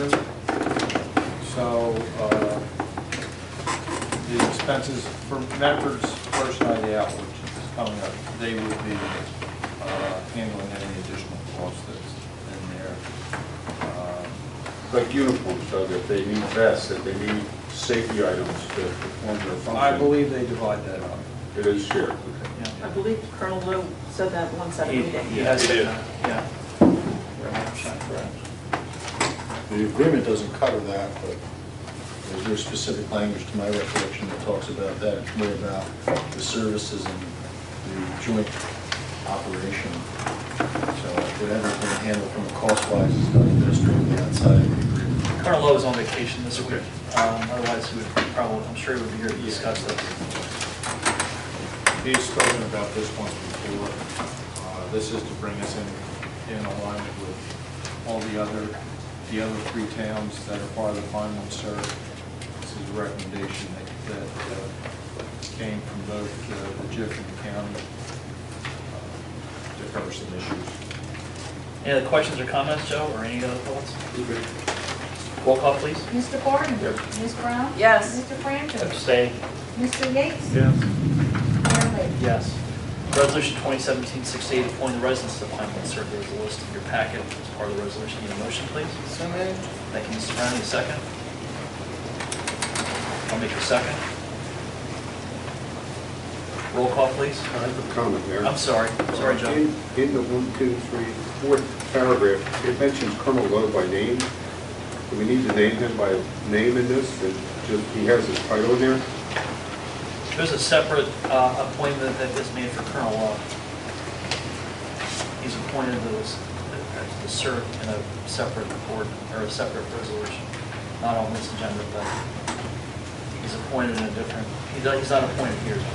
He's appointed as the OEM by resolution. Right. And so I think Mr. Barton is saying, should it say the then current OEM, or should it reference him by name? This is an annual resolution. So since he's So currently... say he's current, I don't see what the harm is. Well, this is actually 3 years. No, you'll get one, Is it? you should get one every year. Oh, I thought this was the same as the OEM. You'll be getting the same. One year. Every year, Got it. So he's part of the CERT. he's part of the CERT operates under this direct. And what it establishes is the members that are part of the Tabernacle Township. And Mr. Crandall's not here, which is why he's not voting. And this, Joe, this goes to your question about dividing the cost.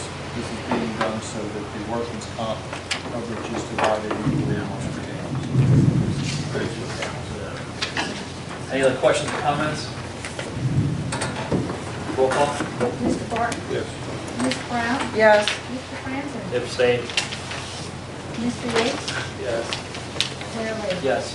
Resolution 2017-69, amending Resolution 2017-32, approving the acceptance of federal funds and participation in the federal grant program administered by the State of New Jersey Department of Law and Public Safety. Need a motion, please? So moved. Thank you, Mrs. Brown. Mr. Yates, roll call. Questions, comments? Roll call, please. Mr. Barton? Yes. Ms. Brown? Yes. Mr. Franklin? Abstain. Mr. Yates? Yes. Mayor Lee? Yes. Resolution 2017-70, approving the acceptance of federal funds and participation in the federal grant program administered by the State of New Jersey Department of Law and Public Safety. Need a motion, please? So moved. Thank you, Mrs. Brown. A second. Thank you, Mr. Yates. Any questions or comments? Roll call, please. Mr. Barton? Yes. Ms. Brown? Yes. Mr. Franklin? Abstain. Mr. Yates? Yes.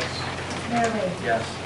Resolution 2017-71, authorizing payment of LoSAP contribution for the 2016, LoSAP contribution for the 2016 for Tabernacle Fire Company Number 1. Need a motion, please? I'll make it.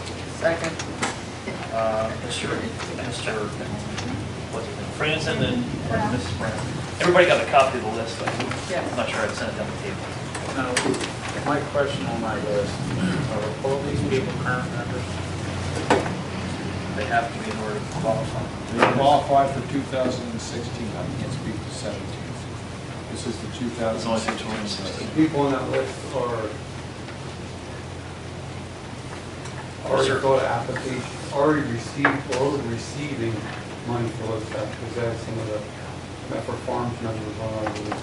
I'm going to introduce for the record Chief Dave Smith, Tabernacle Fire Company. Sorry about that. That's okay. Does that answer your question? Doesn't. What you're basically telling me is this list is a combination of the old Medford Farms Fire Company and the new Tabernacle Fire Company Number 1. But anybody that's ever received money, it's still. Over any period of years. Yes. And the members receiving are the ones who qualified both in percentages and points. Okay. Any other questions or comments? And that list was posted for 30 days. Any other questions or comments? Roll call. Mr. Barton? Yes. Ms. Brown? Yes. Mr. Franklin? Yes. Mr. Yates? Yes. Mayor Lee? Yes. Resolution 2017-72, approving governing body certification of the annual audit. Need a motion, please? So moved. Thank you, Mrs. Brown. Need a second? Second. Thank you, Mr. Yates. Any questions or comments? Roll call. Mr. Barton? Yes. Ms. Brown? Yes. Mr. Francis? Yes. Mr. Yates? Yes. Mayor Lee? Yes. Resolution 2017-73, approving the appointment of a temporary office clerk, Susan Costales. Thank you, Kim. Second. Mr. Franzen? Good comment, Mayor. We have as-need basis. Should we define what is as needed? Who determines as needed? The administrator would, on recommendations from the court in this case. And what's the definition of as needed?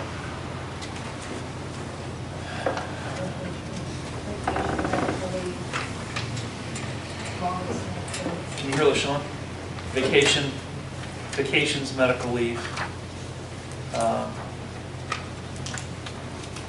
et cetera. How much medical leave? 1 day sick, 1 week, 1 month? It would probably depend on how long they were out, I guess, but specifically, I would think that it would be per week. It wouldn't be per day. Yeah, it would not be per day. You'd survive per day. Yeah, If you had somebody out for 3 weeks or a month, Well, isn't she limited to how much she can make since she's a veteran? She's limited to under 32 hours or under 15,000.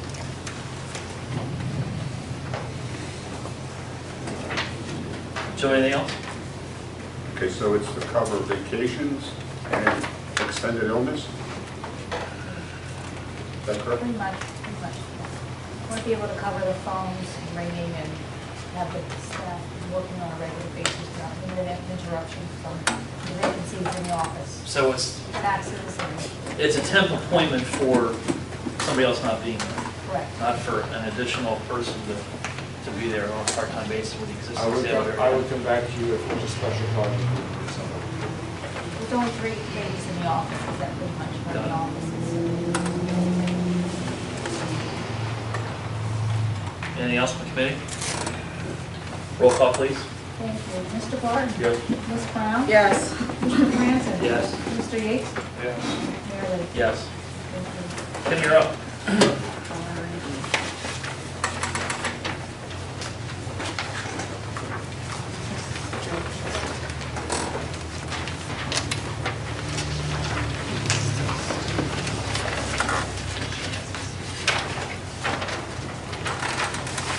How far am I passing? You just take one and pass the rest. Everybody else have them? Everyone else has them, I've already. Okay.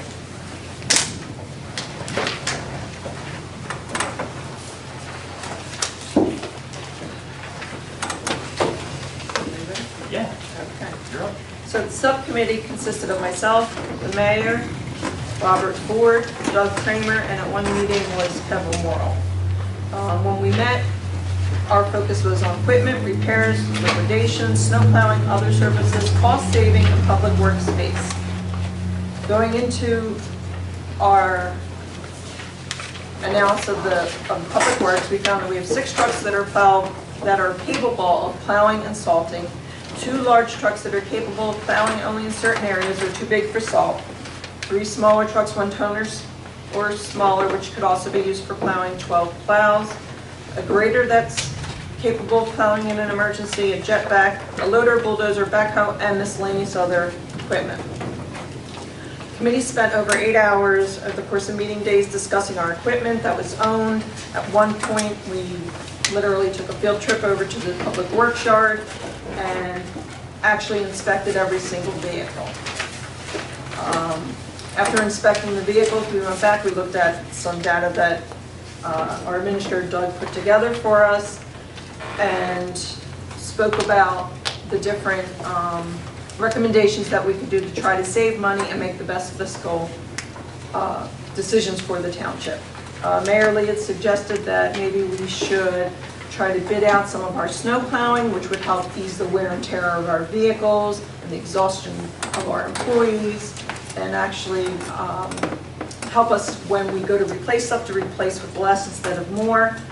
The committee also asked Mr. Kramer to go to the state of New Jersey and Burlington County and surrounding towns to see who utilize subcontractors, what's the cost they pay for those subcontractors, and kind of specs to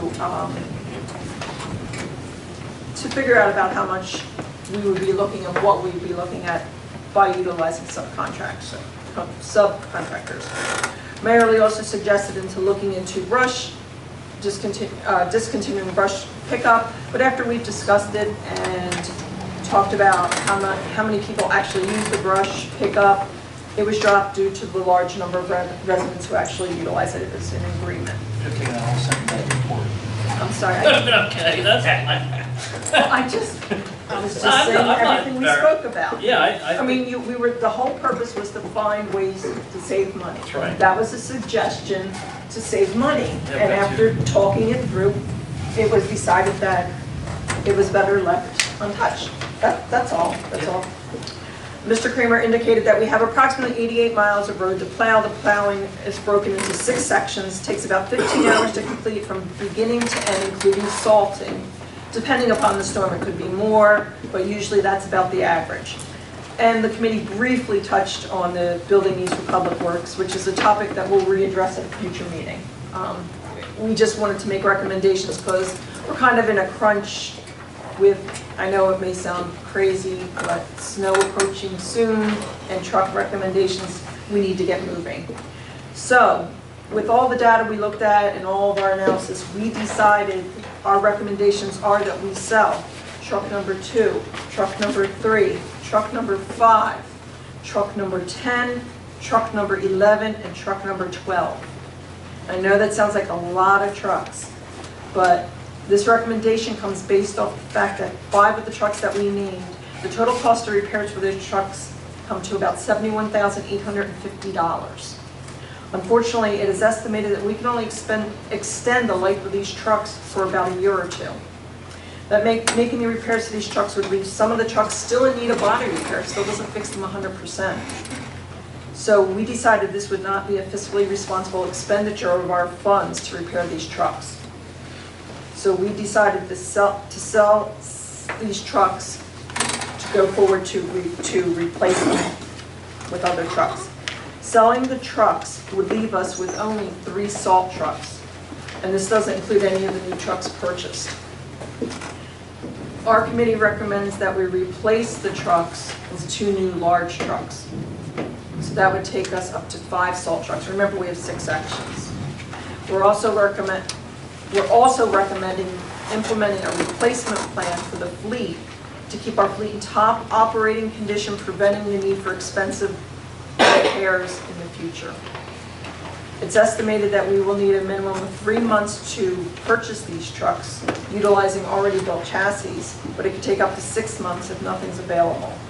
So as a committee, we're asking for authorization to move ahead, draw up an ordinance to replace these 6 trucks with 2 new large trucks. We're also recommending subcontracting 1 section of the township for snow plowing, and based on the fact that we're only buying 2 trucks, the subcontractor is going to need to be able to salt too. Doug brought us a request for proposal, or request for quote, and it's provided to the committee. I gave the committee a copy of the request for that, for quote, and the actual analysis that we based a lot of our decisions off of. And again, there was a lot of time spent, a lot of talking about trucks and finding that out. That's all from there. Any questions that I can? Would you envision that the vendor who would do 1 section would be someone that we would hire from year to year, or we would eventually get back up to 6 trucks and do it ourselves, or you kind of just want to see the cost of this and how it works out? Well, yeah, we recommended starting with 1 section because what we're trying to do is get a feel for how it works out. It's something new for us, something we've never done before, so we're trying to get a feel for, do 1 section, see how it goes, and maybe in the future we increase it.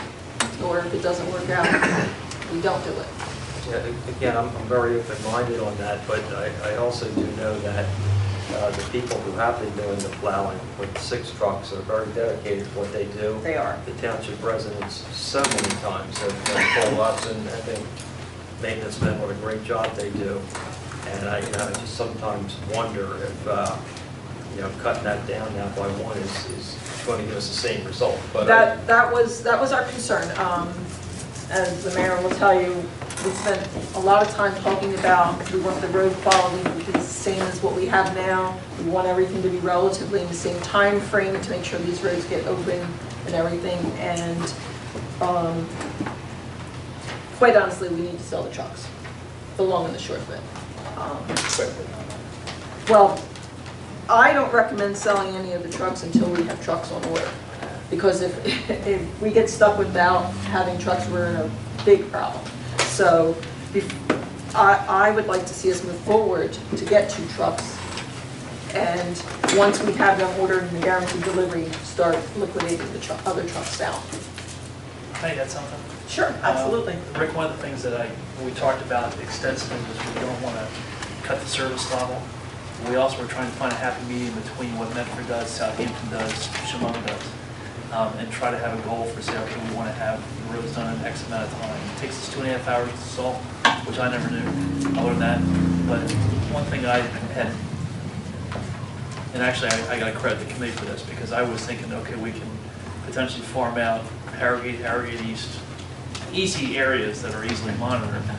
But then the other thing we got talking about was that you can write in the proposal or write in the RFPs that the proposals come from a certain radius from within town hall there. And the thought process was that we have a lot of landscaping companies that are in town, small businesses that do this already. And what this would do is it would give them an opportunity to be able to bid on areas and work on areas that are within the township that everybody benefits. We didn't think there was a whole lot of value from having a subcontractor coming from Cherry Hill or from a long way away.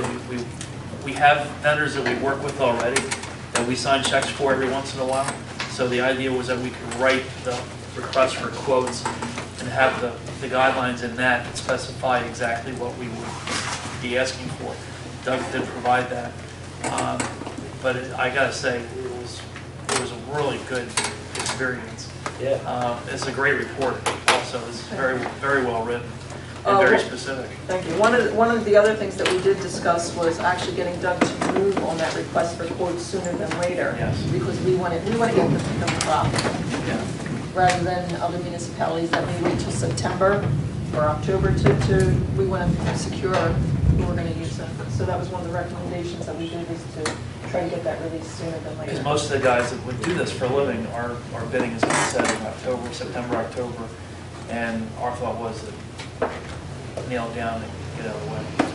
And this is something that's new for us. We will try it for a year. And if it works out, then great.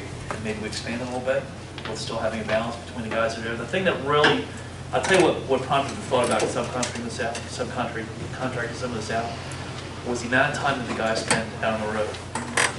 You want to be able to have them get the rest that they need, and that concern was if they're in a truck for 10, 12, 14 hours, when they're dedicated individuals, they're going to stay out there as long as they can and try to talk Doug into letting them stay in the truck longer. We want to put ourselves in a position where we get the roads done, but we're also keeping them safe at the same time. Not to mention the fact that a lot of the trucks that we have here are absolute disgraces. And I can't believe that I don't know how they do it, but we had the pictures in the report. And I said at one point, the first meeting, I said, I'm a visual guy. Can we just walk out and look? And we went out and looked, and we looked at a lot of stuff, but the trucks just blew my mind.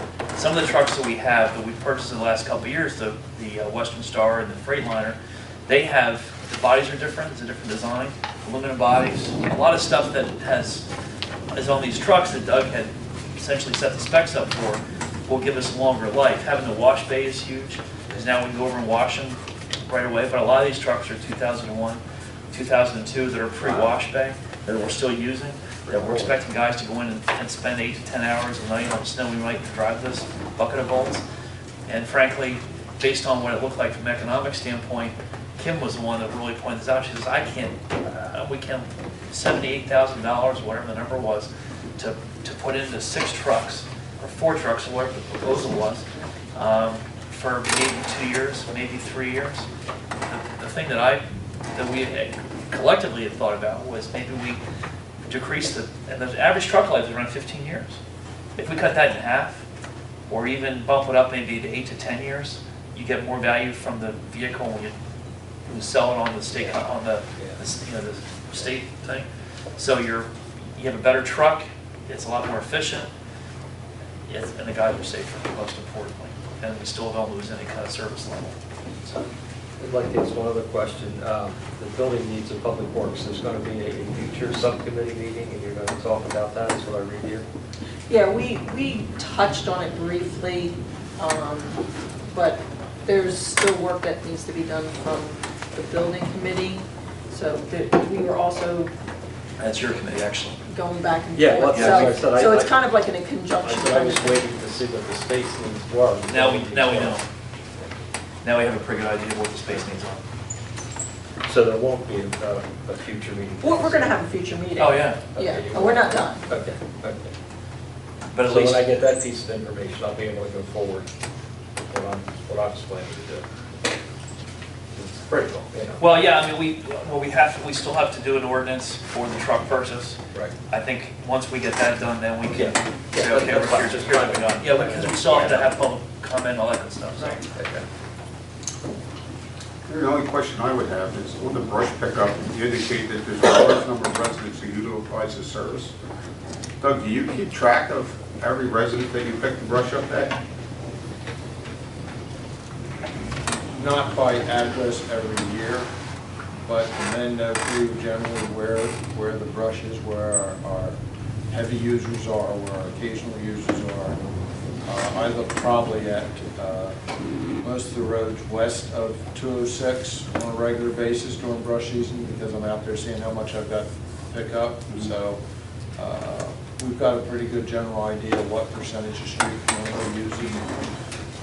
And in any given year, we probably have between 50 and 60% out there as an average pile, and we probably have another 10% that have larger than normal piles. And given over a 3-year period, we're probably picking up from about 85% of our community brush to some extent. You're saying 85% of the houses in Tabernacle put out brush? Over a 3-year period, not consistently every year. Okay. I would ask that, that you should be documenting when you're picking up brush, what houses are putting brush out on a year-to-year basis, and you should have a spreadsheet so we can get a feel for how much brush is being put out. We do have an ordinance of how much brush is supposed to be put out. I know that your guys don't follow that ordinance, they'll pick up whatever's out there. And I've brought this to your attention before. I've seen piles that are 100 feet long, and that's not what the ordinance says. I would like to get more data on this and look at this. To me, it's very similar to a leaf issue that was dealt with many, many years ago, and to me, it's a subsidy. If 100% of the people in Tabernacle, or maybe 95% are putting out brush, maybe it makes sense, but if the number is something less than that, then, why should some residents subsidize other residents to have the brush picked up? We can put a survey in the tax bill. Pardon me? We can survey the residents and put a survey in the tax bill. How do you guys do it with leaf pickup? Well, I think it's really easy to do. Federal government did it for us. Yeah. Well, but at some point, did you solicit? We you did, get but we got very minimal responses. Yeah, okay. That was We the got problem. better at what the average normally is to get a response, but that's still not a great response. There's residents today who wish we would reinstitute leaf collection. There sure are. But it's something that we could go starting in the fall, and we could keep the records for the fall and next spring. And then I would suggest that we could certainly do that. I would suggest we do that, and also that we notice the residents that there is an ordinance, and we shouldn't be rewarding for bad behavior. Whatever the ordinance says we're supposed to be picking up, that's what we should pick up. And if folks are abusing that, we shouldn't be expending many, many man-hours of Public Works time picking up more than what the ordinance says. Gotcha. And so, to do it proper, we'd put a notice out, follow, see how many residents actually put the brush out, and then reevaluate another time. One of the things I was talking to Sean about actually, maybe Friday or Thursday. I was thinking about maybe doing a letter within the tax bills, just kind of a state of township kind of a thing, what we're up to, what we're doing. Is it worthwhile reminding residents in that? I haven't even talked to you guys about it yet, because I was going to talk about it tonight, actually, in my reports, but I was thinking about just putting a letter together from us, saying, here's what's going on, blah, blah, blah. Is it worthwhile doing the letter A? Do we want to do that, A? And B, do we want to remind residents, hey, we have a couple ordinances to pay attention to, get your dog license done, and also don't put out all your forestry projects on the front, on the end of the driveway. Just a I thought. don't see any harm. You'd have to do it in a nice way. Because you're not gonna like my answer. Why would I? How do you know what I'm? How do you know that? Because my solution to the whole thing, you want to put your brush out there, we'll chip it, but it's going right back in your yard. I like that a lot. Why would you think it was like that? That's how I feel I about like that a lot. Well, because one of the things I didn't know is that, and I'll tell you what prompted it was the fact that we have 2 trucks that are huge box trucks. Right. That are long, that are only for chip and brush. We have 2 chippers we own. It's just a lot of capital invested in one project. Right, well, see, but you guys gotta remember something. I mean, the majority of the brush pickup that these guys do, I would have to say, is during major storms or That's after right. major storms. And sometimes we contract that out. Some of that. We did. We contract a lot. Yeah. Well, I'm with Joe. I like that idea. I mean, look and see what we're doing in the fall and then the spring. And that gives us a better handle on it. And one of the trucks we actually recommended for the curb was one of the brush trucks. It's just I think it needed like $15,000 worth of repairs or something ridiculous. It wasn't worth it. No, that one didn't. That didn't either. That'll bring us more value. That was. Oh, that's right. getting us That's more what it money. was. Yeah, getting us more money because the value was higher. Yeah, and it's kind of limited use because you can't really, you can use it as a plow truck, but it's very difficult to use. It can only be used in certain places, only along straightaways. Okay. Doesn't do well with cul-de-sacs. No. So we'll look at, to Joe's recommendation, we'll go with, we'll look at what we're doing for brush pickup and fall. We can keep alive. Okay. Anything else on this? Because Land City Electric is I'm gonna keep on there.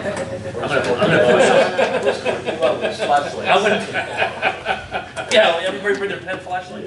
I'm gonna hit the accelerator here. Dan, anything tonight? No. Dan's done. Doug? I've got You can consolidate your report all you want.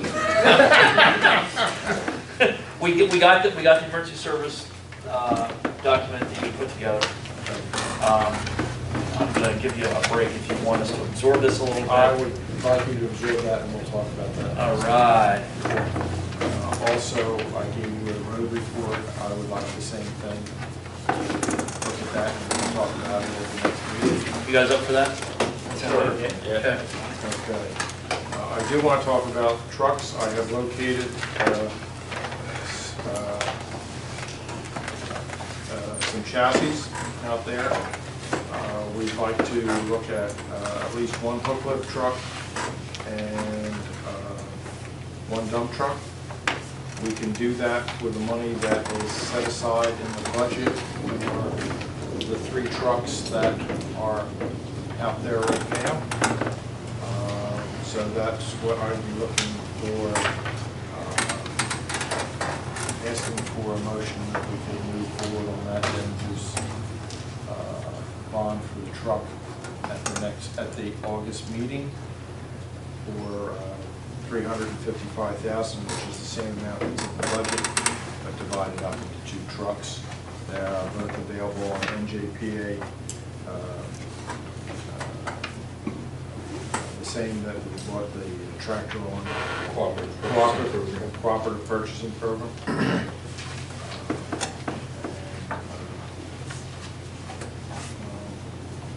If we could get a motion for that, I'd appreciate that.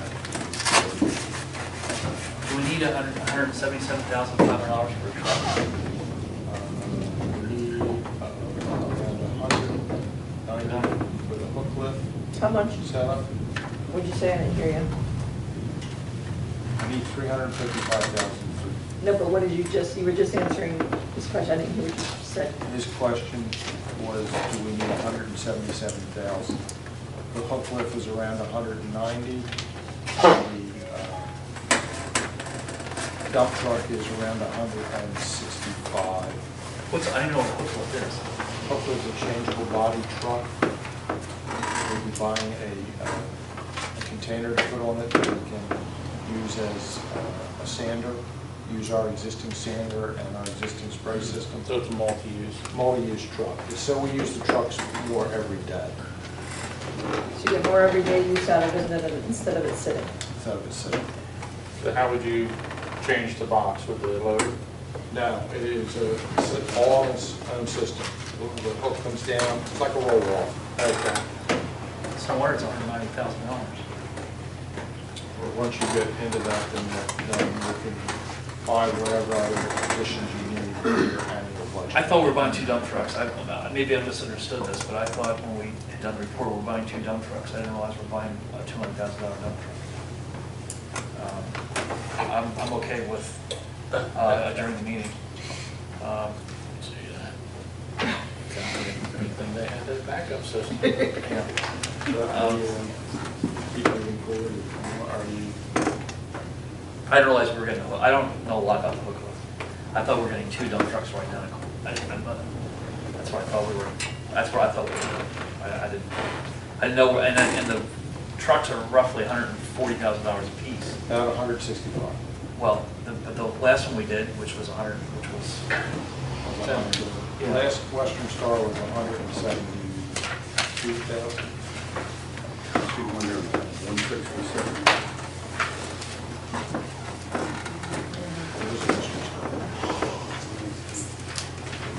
International, which was purchased 2017, was 124,000. And the Western Star in 2015 was 167, so I stand corrected. Okay, what do you guys want to do with trucks? Do you want to authorize $355,000? I'd like to see a specification and a listing of what the truck's going to be used for before we authorize buying equipment. Okay. Do you get a specs on the trucks? Yes, you can. Okay. Which means we're going to push it off again until September. No, not necessarily. I think if you provide the information to the committee in preparation for the potential of having an ordinance and the first reading of the ordinance for purchase of trucks by the next meeting, we can have the discussion at that point. Doug or Joe can get any questions answered that he may have, or we can get it introduced and we can move forward like we planned on. But I just think he wants to have specifics about the truck. I don't blame him. I kind of would too. Okay. And we can have that. We can still put it on the agenda. Simultaneously, you'll have. So I'll have that for you before the next meeting. Yeah, we've got time between And if there's those. any questions, I can answer them. I would do sooner than later, that way any questions can be good prior. Yeah, Okay. not Friday before the meeting. No. Are you all right with that, That's Joe? why I said sooner than later. Joe, you okay with that? Sure. Anything else? Sorry. Okay, it's all right. Gypsy Moth, we have signed up with the state of New Jersey for the survey to be done late August, early September. They have notified us there is some infestation of gypsy moth in our township. We have a couple of local reports of it, and they will do the investigation and make the recommendations for whether it's large enough for gypsy moth spraying or Community Fall Festival is October the 22nd. Clean Communities and Recycling will be participating in that. And DPW will be providing a truck for the touch truck portion of that. It's the same week as the Cranberry Festival. Is it? Okay. Public Works is starting in on its Trim for Safety program. We will be trimming trees that are growing out into the roadway over the cartway and around signs. We asked residents who have planted trees out near the edge of the road to do that and provide us, we'll pick the brush up during the fall brush pickup. I'd like to provide a thank you to L&L Ready Mix and Well Formed Concrete They have donated the concrete and the labor to put the sidewalk in front of the Anthony Russo's Memorial Project, which was Kevin Goldman's Eagle Scout project. I'd also like to thank B&C Fabrication. They provided the anchors and welding to the benches for Patrick Bakley's Eagle Nest project at Prickett's Mill after the vandalism at no charge to the township for those improvements. I'd also like to take time to thank East Hampton Township Fire District. Is that the correct? We're providing the cutting tool to Tabernacle Fire. They had a tool donated to them, and they offered to Tabernacle Fire. So the cutting tool has been provided to the fire company. And I just wanted to take that opportunity to thank the fire district.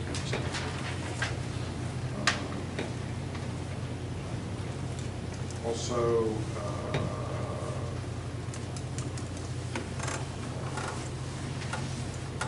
I had a contact from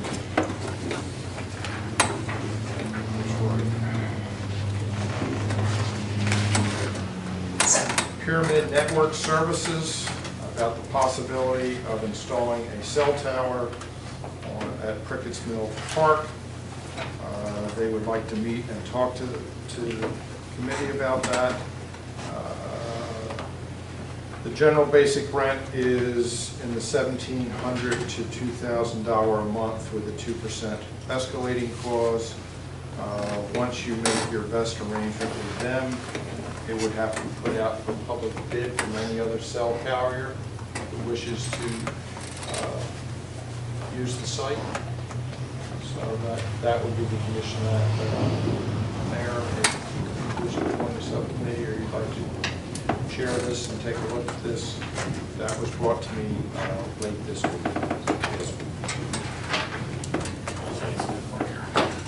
So the copy of that communication was in our packet?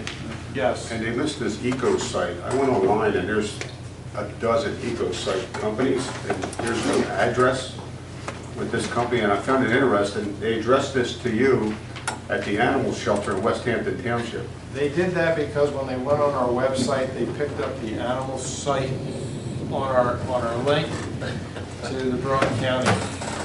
Yeah, let's have them build a cell tower. That's a great idea. He did apologize for that, but... Where are they going to put the cell tower? West Hampton? Do we want to look at this at all? At this company, or what do you guys want to do? I have an opinion on cell towers in the Pinelands in general. I mean, there's a problem in all the Pinelands with cell coverage. Okay, you can chair the committee. And there are multiple carriers.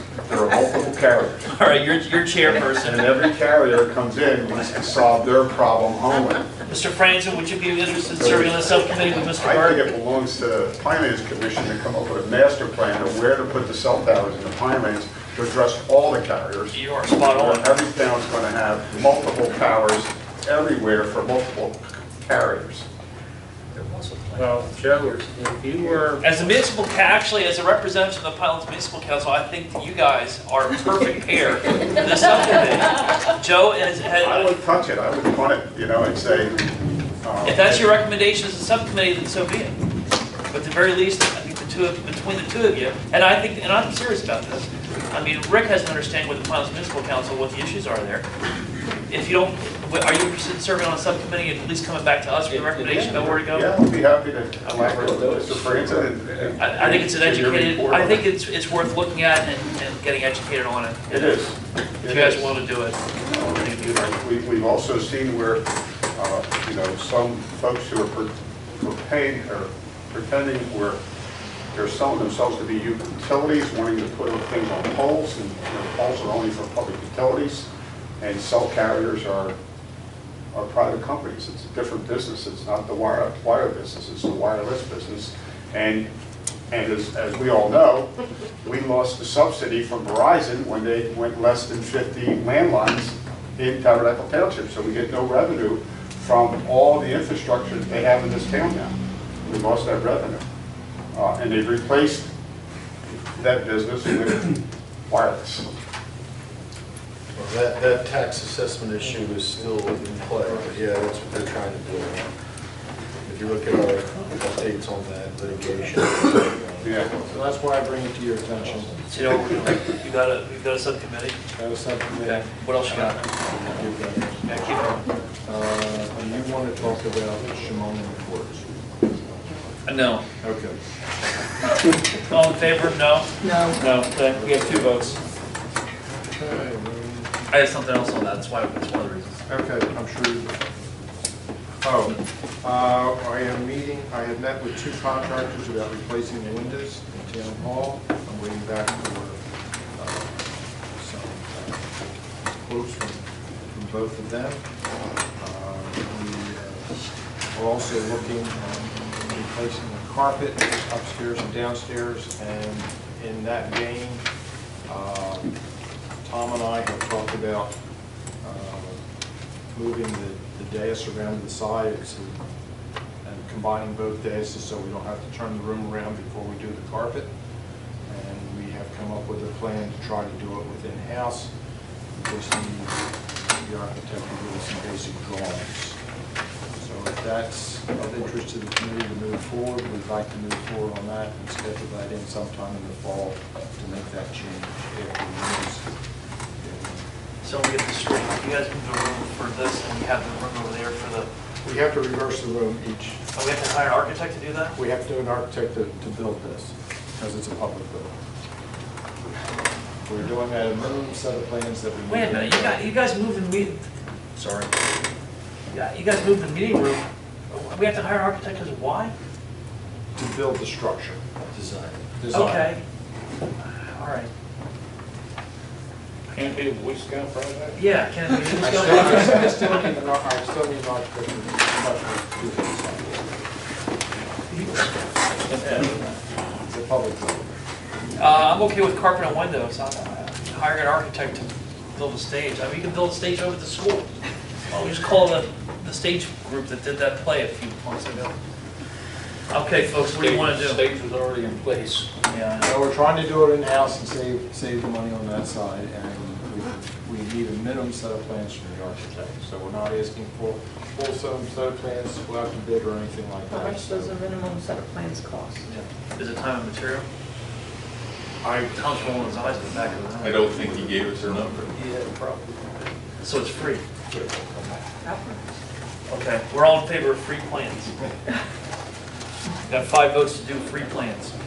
I don't think it'll be free, but it'll be a minimum, whatever the time material is. Well, I'll tell you what, let's keep rolling with getting quotes for the, as long as you guys agree with us. Why don't we roll forward with the windows and the carpet, and let's get an idea what the architect fee would be for giving us plans for the stage.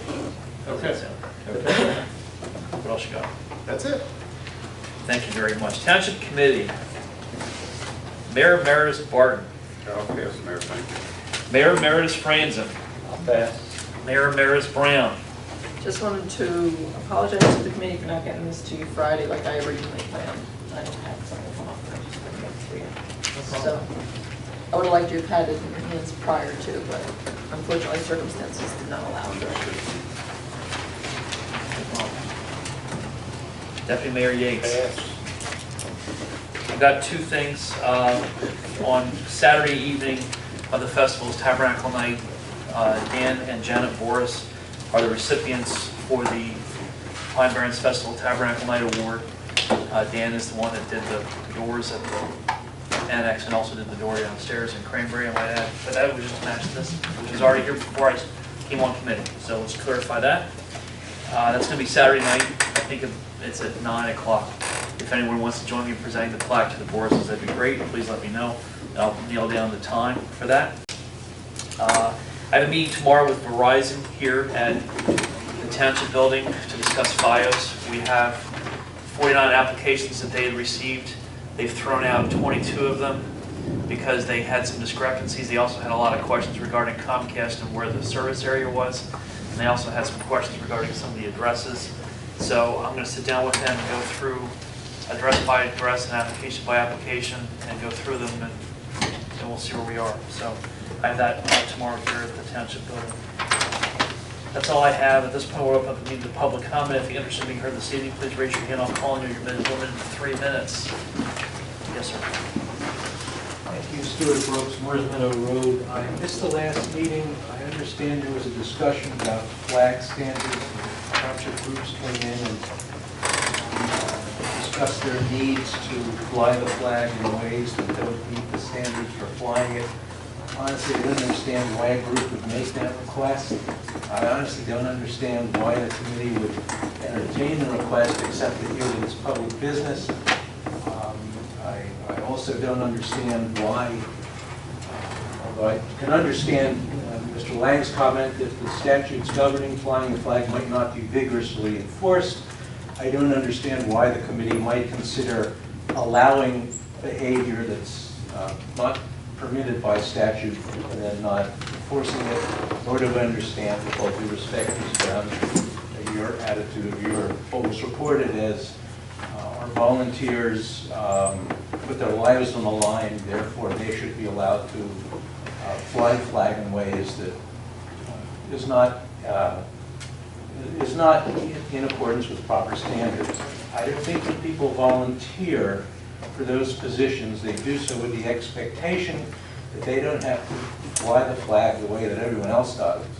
I do understand that there's a need to honor or memorialize people in the fire company or the squad or throughout the town. And there are ways to do that. And there are better ways of doing that than not honoring the flag in the proper way. Anything else, sir? Yeah, I would suggest you could use bunting, you could use memorial patches on uniforms. Just to be clear, we haven't made a decision as a committee. Committeeman Friends wasn't even here, so a decision was not made at that meeting. I just want to I clarify. appreciate that. Okay. I'd like to Move on to your next topic, please. I'd like to put the comments on the record that those other ways, memorial bunting or a patch on the uniform, those are very personal. And you can see they're local. You know they're local, and they have value because they're local. Whereas because putting a flag at half-staff is typically something that's authorized only by the governor or the president. When you see a flag at half-mast, you really don't know, does it refer to someone at Tabernacle Fire? The way you could draw that inference from bunting on the building or a patch? Or is that someone out of state or north of the state? It just has more meaning, I think, if you do it in the local. Anything else? That's it. Thank you. You're welcome. Yes, sir.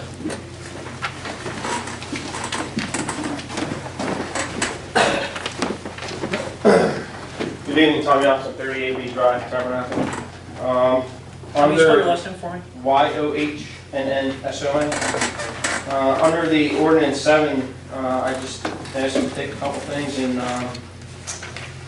mind. The dictionary The one that defines volunteer as the public service. 2017-7? Yes, sir. Okay. We haven't introduced this yet.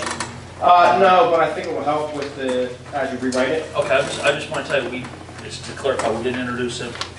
We are going to introduce it after we get modifications made. I'm happy to take your comment. I just wanted to be clear, we did not introduce this.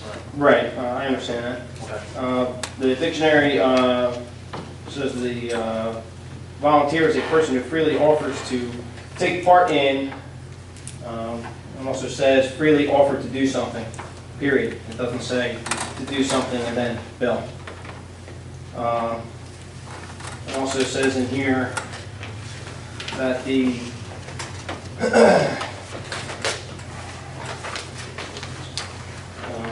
it doesn't state in under certain things to abide by state law. What I mean by that is, if I'm reading it correctly, a licensed ambulance needs 2 EMTs in order to be on the road. I've seen numerous times in this township since the beginning of the year that's happened. Quite as recent as last week when one was used to deliver food with one driver. Can you say that again? A licensed ambulance, which I believe are licensed or the ambulances are licensed, needs 2 EMTs to be on the road. I heard that part. Go to the food part. I witnessed them delivering food with one driver at their fundraiser in an ambulance. Okay. I've also seen them respond to calls with only one driver. So they were delivering. If somebody is hurt, how can they tend to the Okay, so they're delivering food from the chicken barbecue, is that right? Yes. Okay, thank you.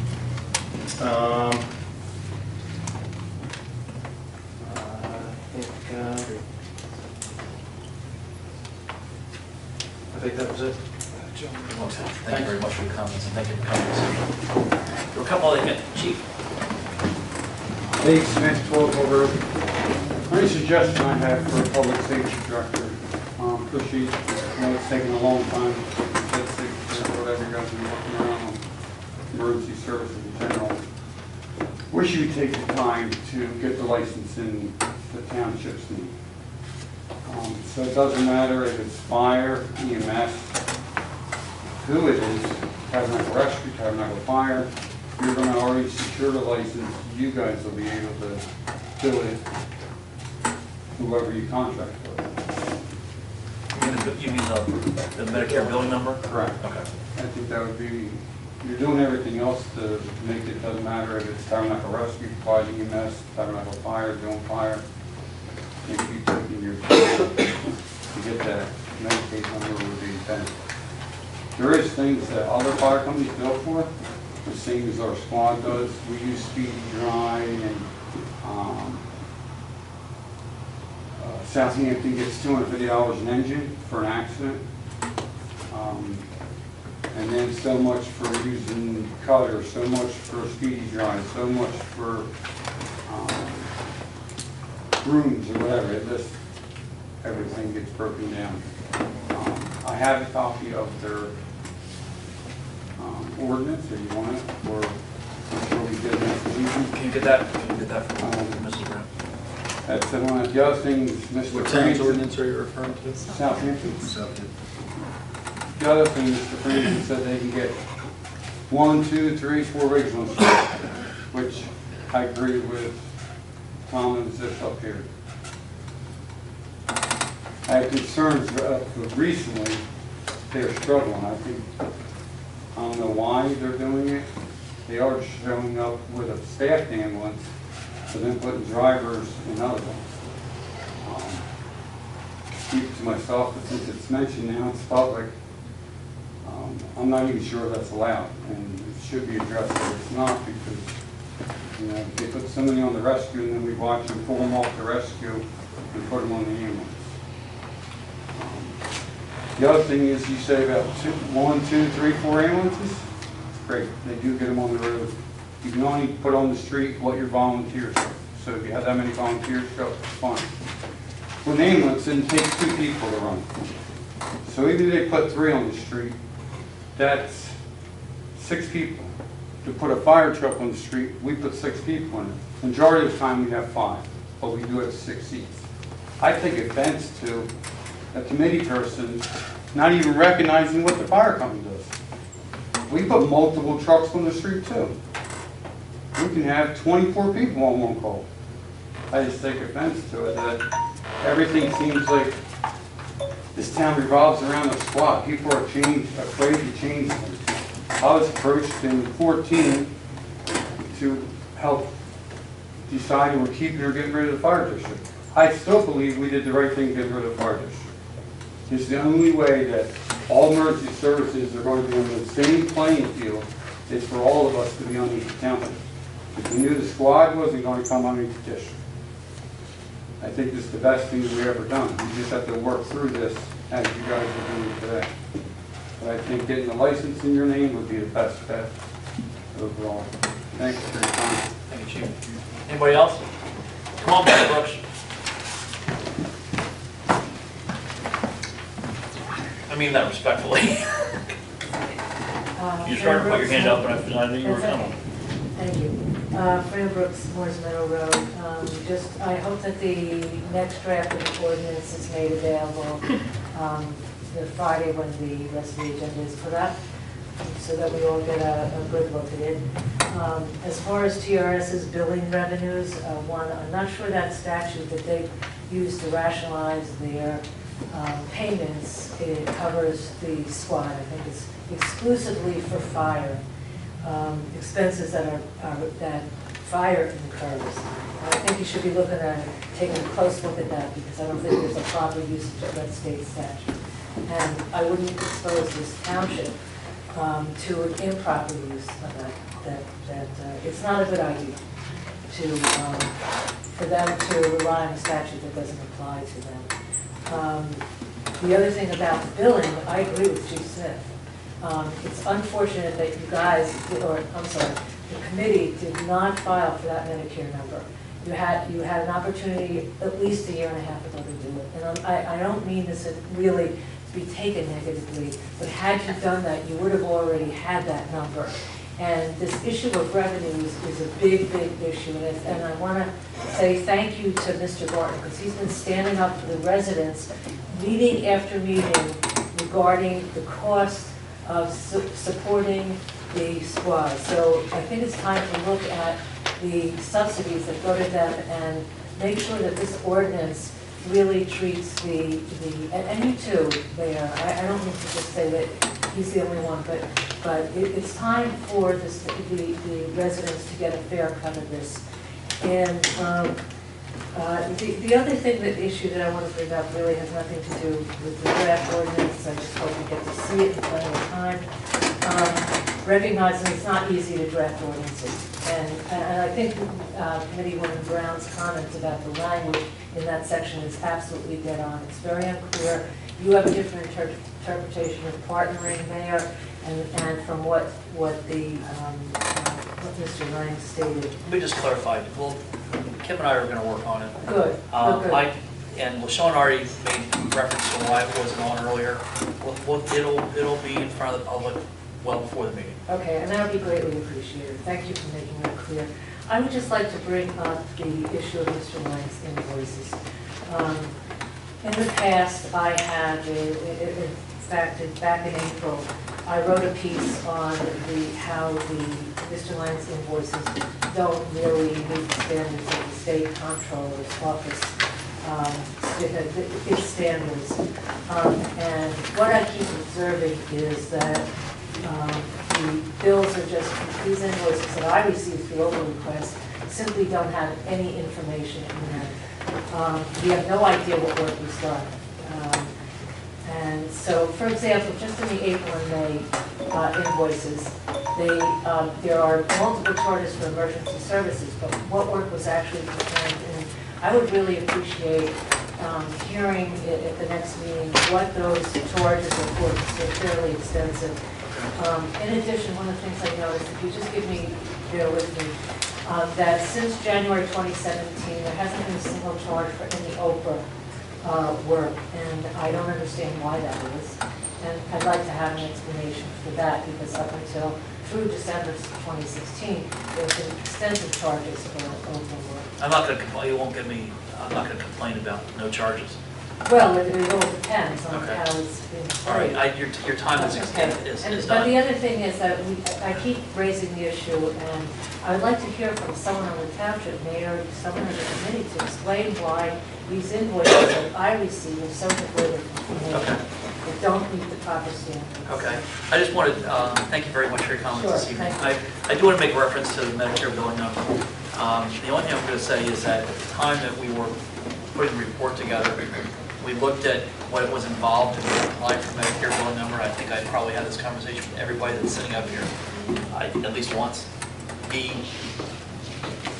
Obama administration had put a hold on all the applications for billing numbers. In fact, there were other municipalities that had filled out applications that were essentially shut down.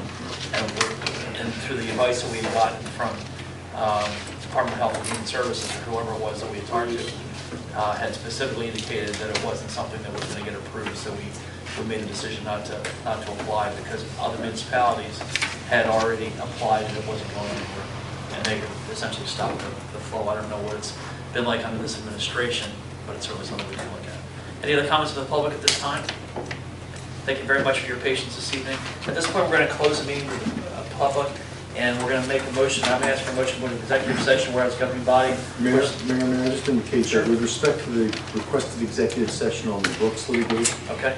it's unable to be advanced at this time. We still need to hear from the Brooks' attorney concerning the last remaining issue Okay. in that matter. I will indicate that the matter has been resolved per my direction the last meeting, but until we hear from Brooks' attorney concerning the remaining issue, an executive session is not going to be fruitful. So I would ask that the committee carry that to the next meeting, that particular portion of the proposed executive session. So what you're telling us, we're not going to have an executive session tonight? Is that correct? I don't need one that's with your respect advice? to the Brooks litigation Okay. until I have something to advance on that last issue with Okay. the matter. All right, unless the committee has anything else to contribute to the meeting, I'm going to ask for a motion to adjourn. Thank you, Mrs. Brown. Second. Thank you, Mr. Barton. All in favor? Aye. Thank you, folks. What I heard, Brooks is oral and possession. We got to stop captioning that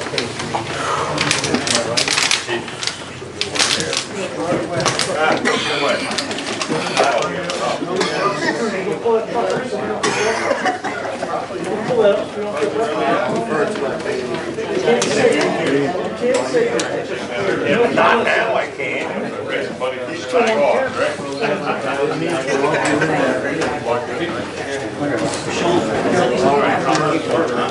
Yeah.